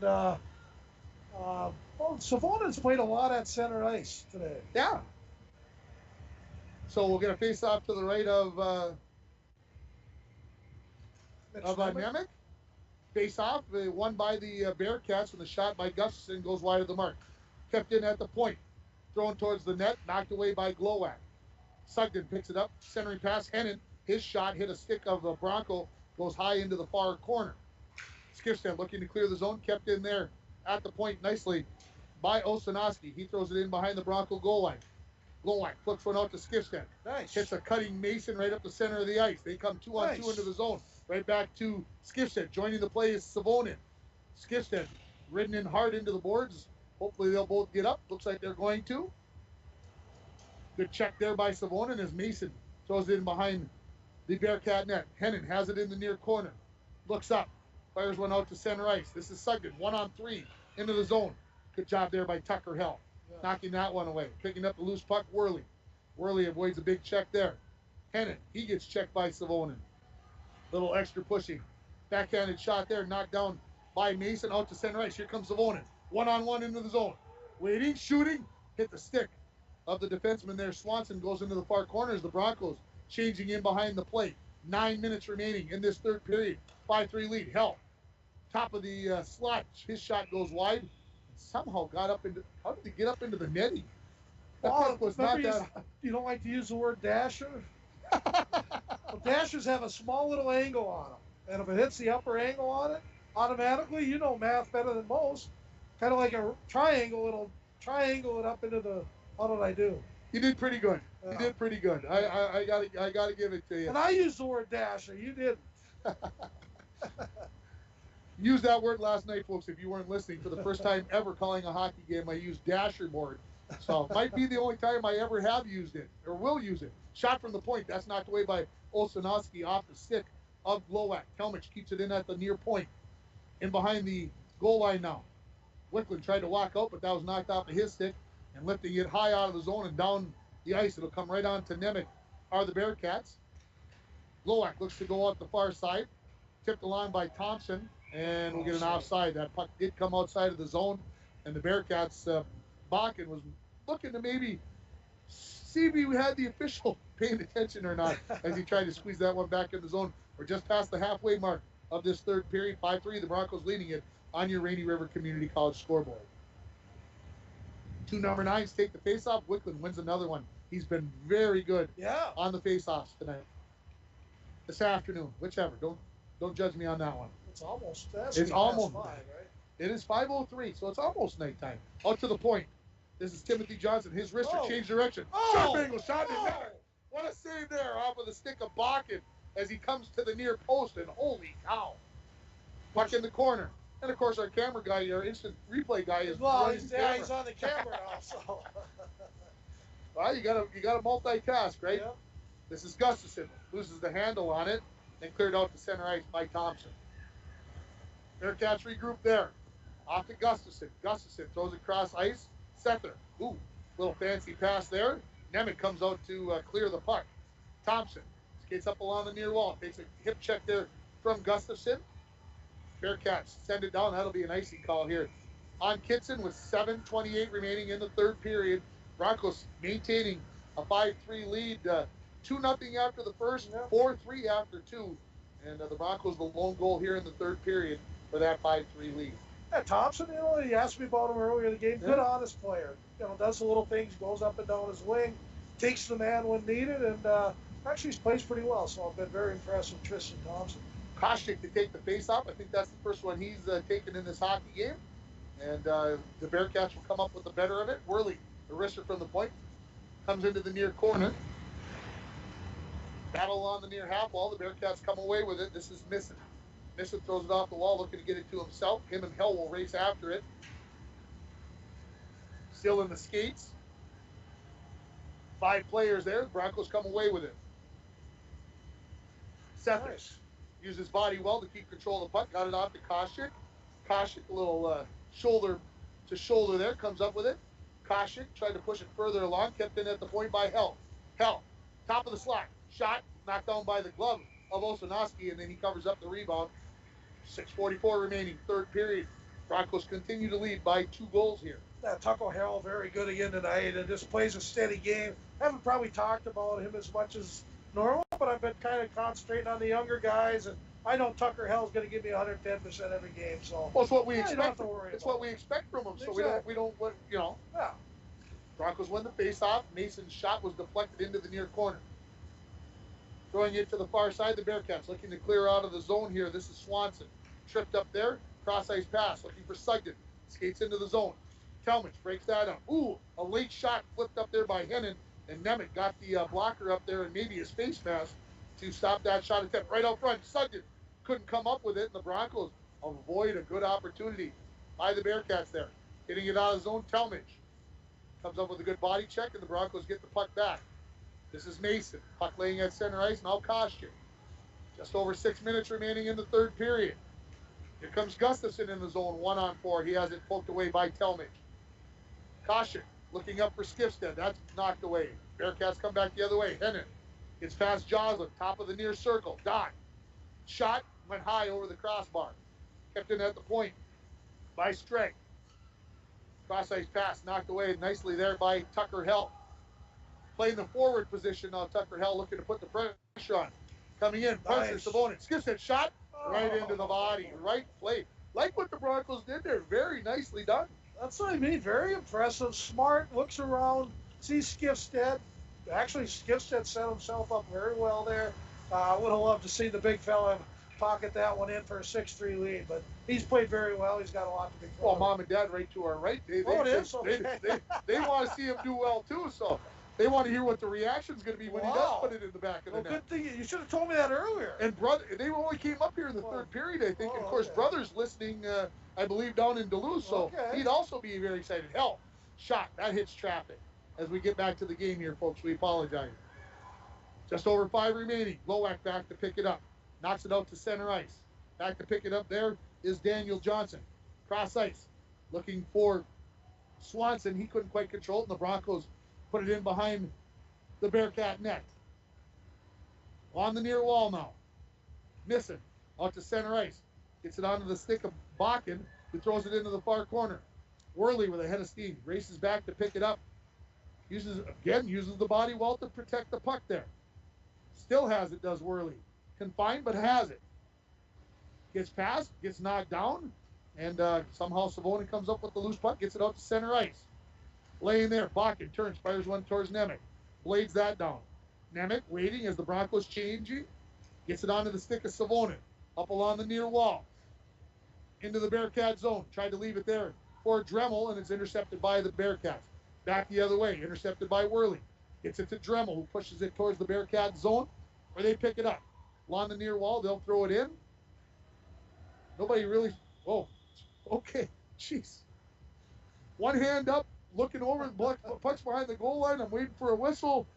Jeez, they're making me work too hard. And now, are they saying nada? Shouldn't have been icing? Not That's an why. icing, yeah. Why So is face-off going to be at center? Always go to center ice on a mistake. It was a mistake. Yeah. Okay, I got you. A happy salute out there. I'm sure Stevie Fox is watching. Usually sitting in the corner over there watching his grandkids. And hey, Foxy, Max looks good tonight. Looking forward to both your grandsons going to be out there. So kind of miss you here, Foxy. Hope you're listening. Mason comes into the zone with it, looking to get it back to Wickland. Comes off the wall. Skifsted throws it towards the Mason with his second goal of the night. And a good effort there. Skifsted throwing one towards the net. He'll get an assist. And the Broncos lead it by a score of 6-3 with exactly 4 minutes remaining in this third period. Miles Mason, where he should be, right in front of the net. That's where Miles is going to score 90% of his goals. He kind of lurks around the net. He's a very cerebral player, plays smart, kind of reads the angles, follows the game, and good for Miles. 2 goals in his. I guess he played a little bit last year, but this is real hockey for him, and good for Miles. Right off the faceoff, here come the Bearcats. Right in the zone, shot, goal! Just 6 seconds later on the clock, this is number 20, Luke Misson, who makes no mistake as he puts it up over the shoulder of Nemec, and the Broncos, who look like a comfortable 3-goal lead. Yeah. Now it's the uncomfortable 2-goal lead with 3:54 remaining. Holy smokes. Yeah, there's your giveaway right at the blue line there. It looks like Dwayne has that replay, and he can't give away that puck at that blue line. That's what's going to happen every time. And Mitch Nemec, that was a heck of a shot. Not much he could do on that. We're going to have a timeout. I think both teams deserve a little timeout, huh? I think maybe I deserve a timeout. I think Here comes our camera guy. Huh? Here comes our camera guy back. He missed us. He couldn't. He must have not had skating. Something. Well, anyway, hey, who sponsors our timeouts here? Well, our sponsor's brought to you by, well, oh, it's been a long 2 days, Michael. Napa Auto Parts is our timeout sponsor. I give them all, and I throw all of them anywhere and anywhere, but Napa takes care of timeouts. Again, Napa Auto Parts, your locally owned Napa Auto dealer here in International Falls, where you can always find quality parts, helpful staff, and batteries. I'm telling you, Ringer, this place has batteries. I get my battery there every 2 years or every year sometimes, and for my boat, I'm ready to go. Again, Napa Auto Parts, Todd and his staff over there 7 days a week. They're open all the time, so, and they always say, Ringer, go Broncos. Go Broncos. So live reads are unique, because I'm trying to kind of ad lib, but I'm reading at the same time, and then I got a bunch of mumble jumbo, a bunch of words that don't make any sense. But just go to Napa, will ya? Okay, so let's Kittson calls the timeout here. Yeah. Okay, you just cut it to 6-4. Yep. What are they thinking? Are they discussing pulling the goaltender? Definitely. With 4 minutes left? No, maybe not with 4, but I would say around the 2-minute mark is the number they're looking at. Okay. Again, I'm more of a Patrick Roy kind of guy. Let's go with 3. You are, huh? I am. Even with 2 goals. I'm saying let's get him out of there. I watched the World Juniors, over Christmas break. A lot of when they were down by 2, a lot at the 3-minute mark. I don't believe in it. You don't believe it? No, I'm a traditionalist. All my teammates, Robin Anderson, Todd Pavlik, Bruce Raboy, Paul Nevenin, the Mason brothers, they'd all agree with me. Now, did I get them all in? I think pretty close. Face off as we were back underway. Talmadge loses an edge. Puck just outside the zone. Bearcats need to touch up as that one snuck in after Sugden was already into the zone. Here come the Broncos. Backhand. Sether couldn't come up with the shot. Cautious, sharp angle shot. Sether blocked away by the Bearcats, and they're going to send this down and take an icing call and relieve the stress a little bit for the Bearcats. Yeah, I tell you, that was our drive of the game right there, brought to you by Nagurski Transportation. Nagurski Transportation, moving your product safe and fast. Nagurski Transportation is always looking for a few drivers as well, professional drivers, to join their team. Contact Nagurski Transportation for your new career in the trucking business. Face off to the left, Olsonowski, one back by the Broncos. Glowak throws it in behind the net. It'll come into the near corner where it'll be picked up by Bakken. Bakken tried to clear the zone, but whiffed on it a little bit. Hennon pushed it along, picked up there by Koshin. Knocked off of his stick out to center ice. Tried to throw it in was Glowak, but that was knocked down. Matter of fact, one of the players lost the stick. Now back in the Bearcat zone. Near side Bakken.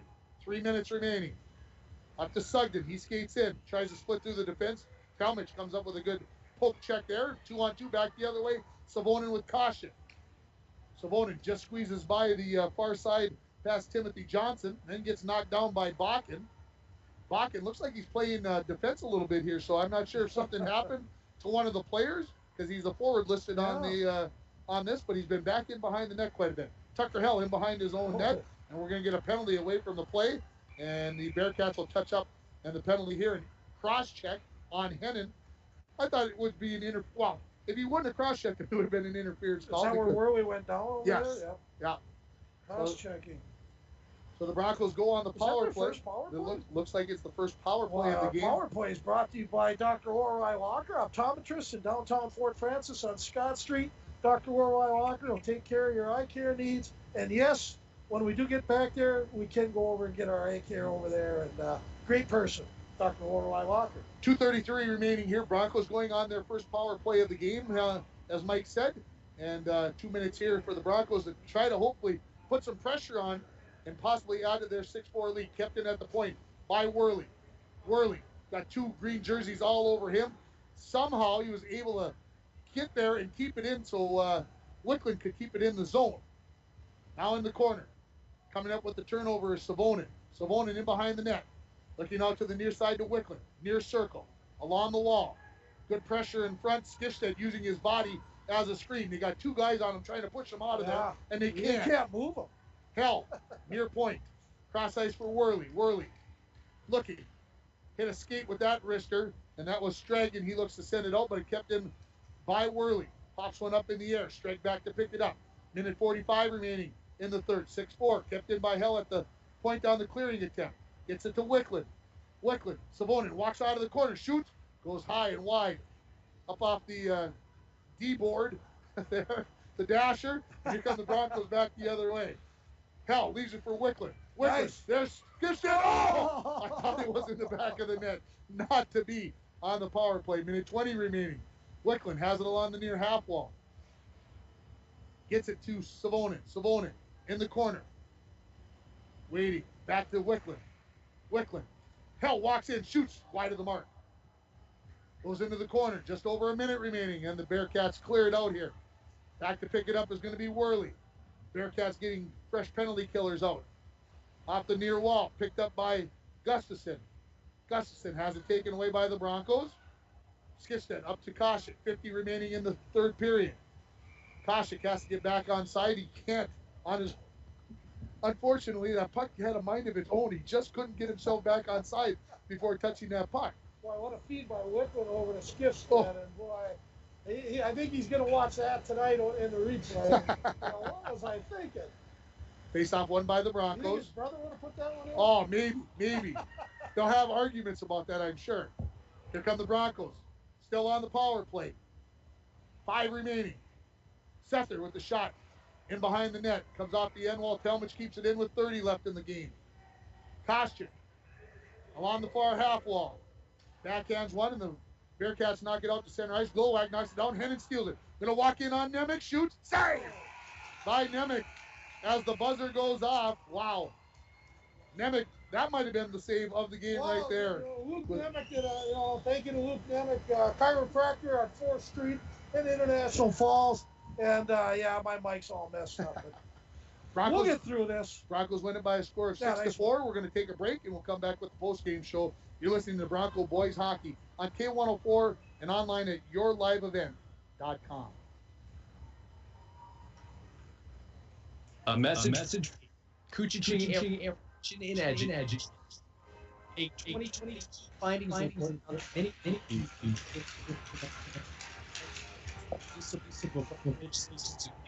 show strong support for underage drinking laws, and believe in the power of prevention. We're going to go right after this 1-minute commercial. The negative impacts for those that do use substances can be devastating. As a community, we must take action to prevent underage substance abuse. We can increase the number of teens who make healthy decisions by correcting youth, parent, and community misperceptions about the prevalence of underage substance use. Together, we can make positive impacts in the lives of our youth by talking with each other about our personal and collective belief in prevention, stance against underage substance use, and our support for programs, policy, and community groups that work with kids healthy and safe. CAPE. Together we are strong. This ad has been funded by the MNDHS Behavioral Division. Welcome back to Bronco Arena post-game show. Broncos 1-0 on the season to get their first win for head coach Chad Baldwin as they defeat Kittson County Central by a score of 6-4. Yeah, I like Chad a lot, and well-deserved. And I know he wouldn't want me to say this, but we talked a little bit about it. He was pretty proud when he was named the new Bronco coach. And I know his mom would have. She was an awesome hockey mom. I mean, I dealt with hockey moms over my years, and she was a hockey mom for me, but just one of the most sincerest, honest, great people around International Falls, and his mom was looking out for him today. I'll say this about Baldy, and this is what I love about him. A lot of coaches work in the season. Baldy's always working out of the season. The weight room down here at the end of Bronco Arena now, that has a lot to do with what he did. He put in, as when he was an assistant, put in a lot of time getting things set up, working with the youth kids. He was Eli's coach last year, working with the 4, 5, and 6-year-olds last year. He has a passion for this game. He wants to see the Broncos succeed, and he wants it to get back to the prominence. He wants to see some flags get put up. He wants the proudness of being a Bronco back, and that's a tough thing to do. All coaches, I said it, Gordo said it, George said it. It's a lot easier said than done, and Baldy will do whatever he can and to get this program to where we need it to be. We need to be going for these section titles every year. I think we're on our way. Broncos led 2-0 after the first, 4-3 after 2, and then win by a final score of 6-4. Is that right? Yeah, real brief on the scoring. Brady Wickman with the hat trick. Miles Mason picks up 2 big goals, the first goal of the game, and that was good to see. And also picking up a goal for the Broncos, number 14, Kolakasi picking up, I believe, his first Bronco goal. I can't remember him. I believe that to be. And I thought he played really well. Our player of the game. You're going to be a little surprised by this. Who do you think I'm going with? I think you're going to go with 10. Well, it'd be easy to go with 9. 10 played a great game. I love number. I love how he played. But the one who kind of stuck out for me all game was Miles Mason.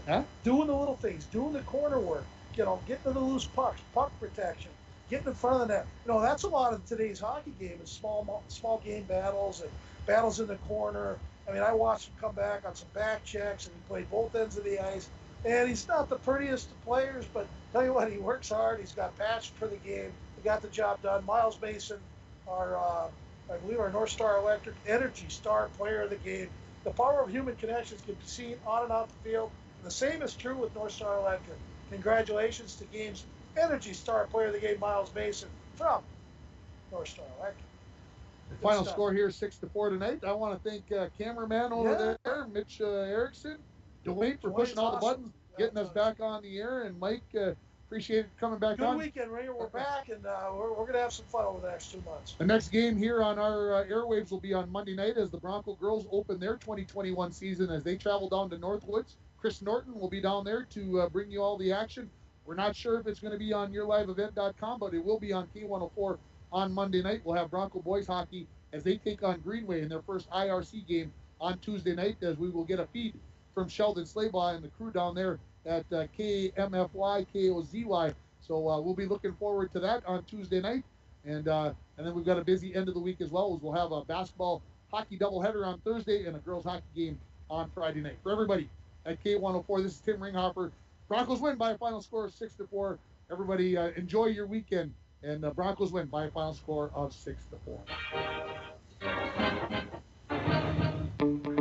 This has been a broadcast of International Falls Broncos hockey.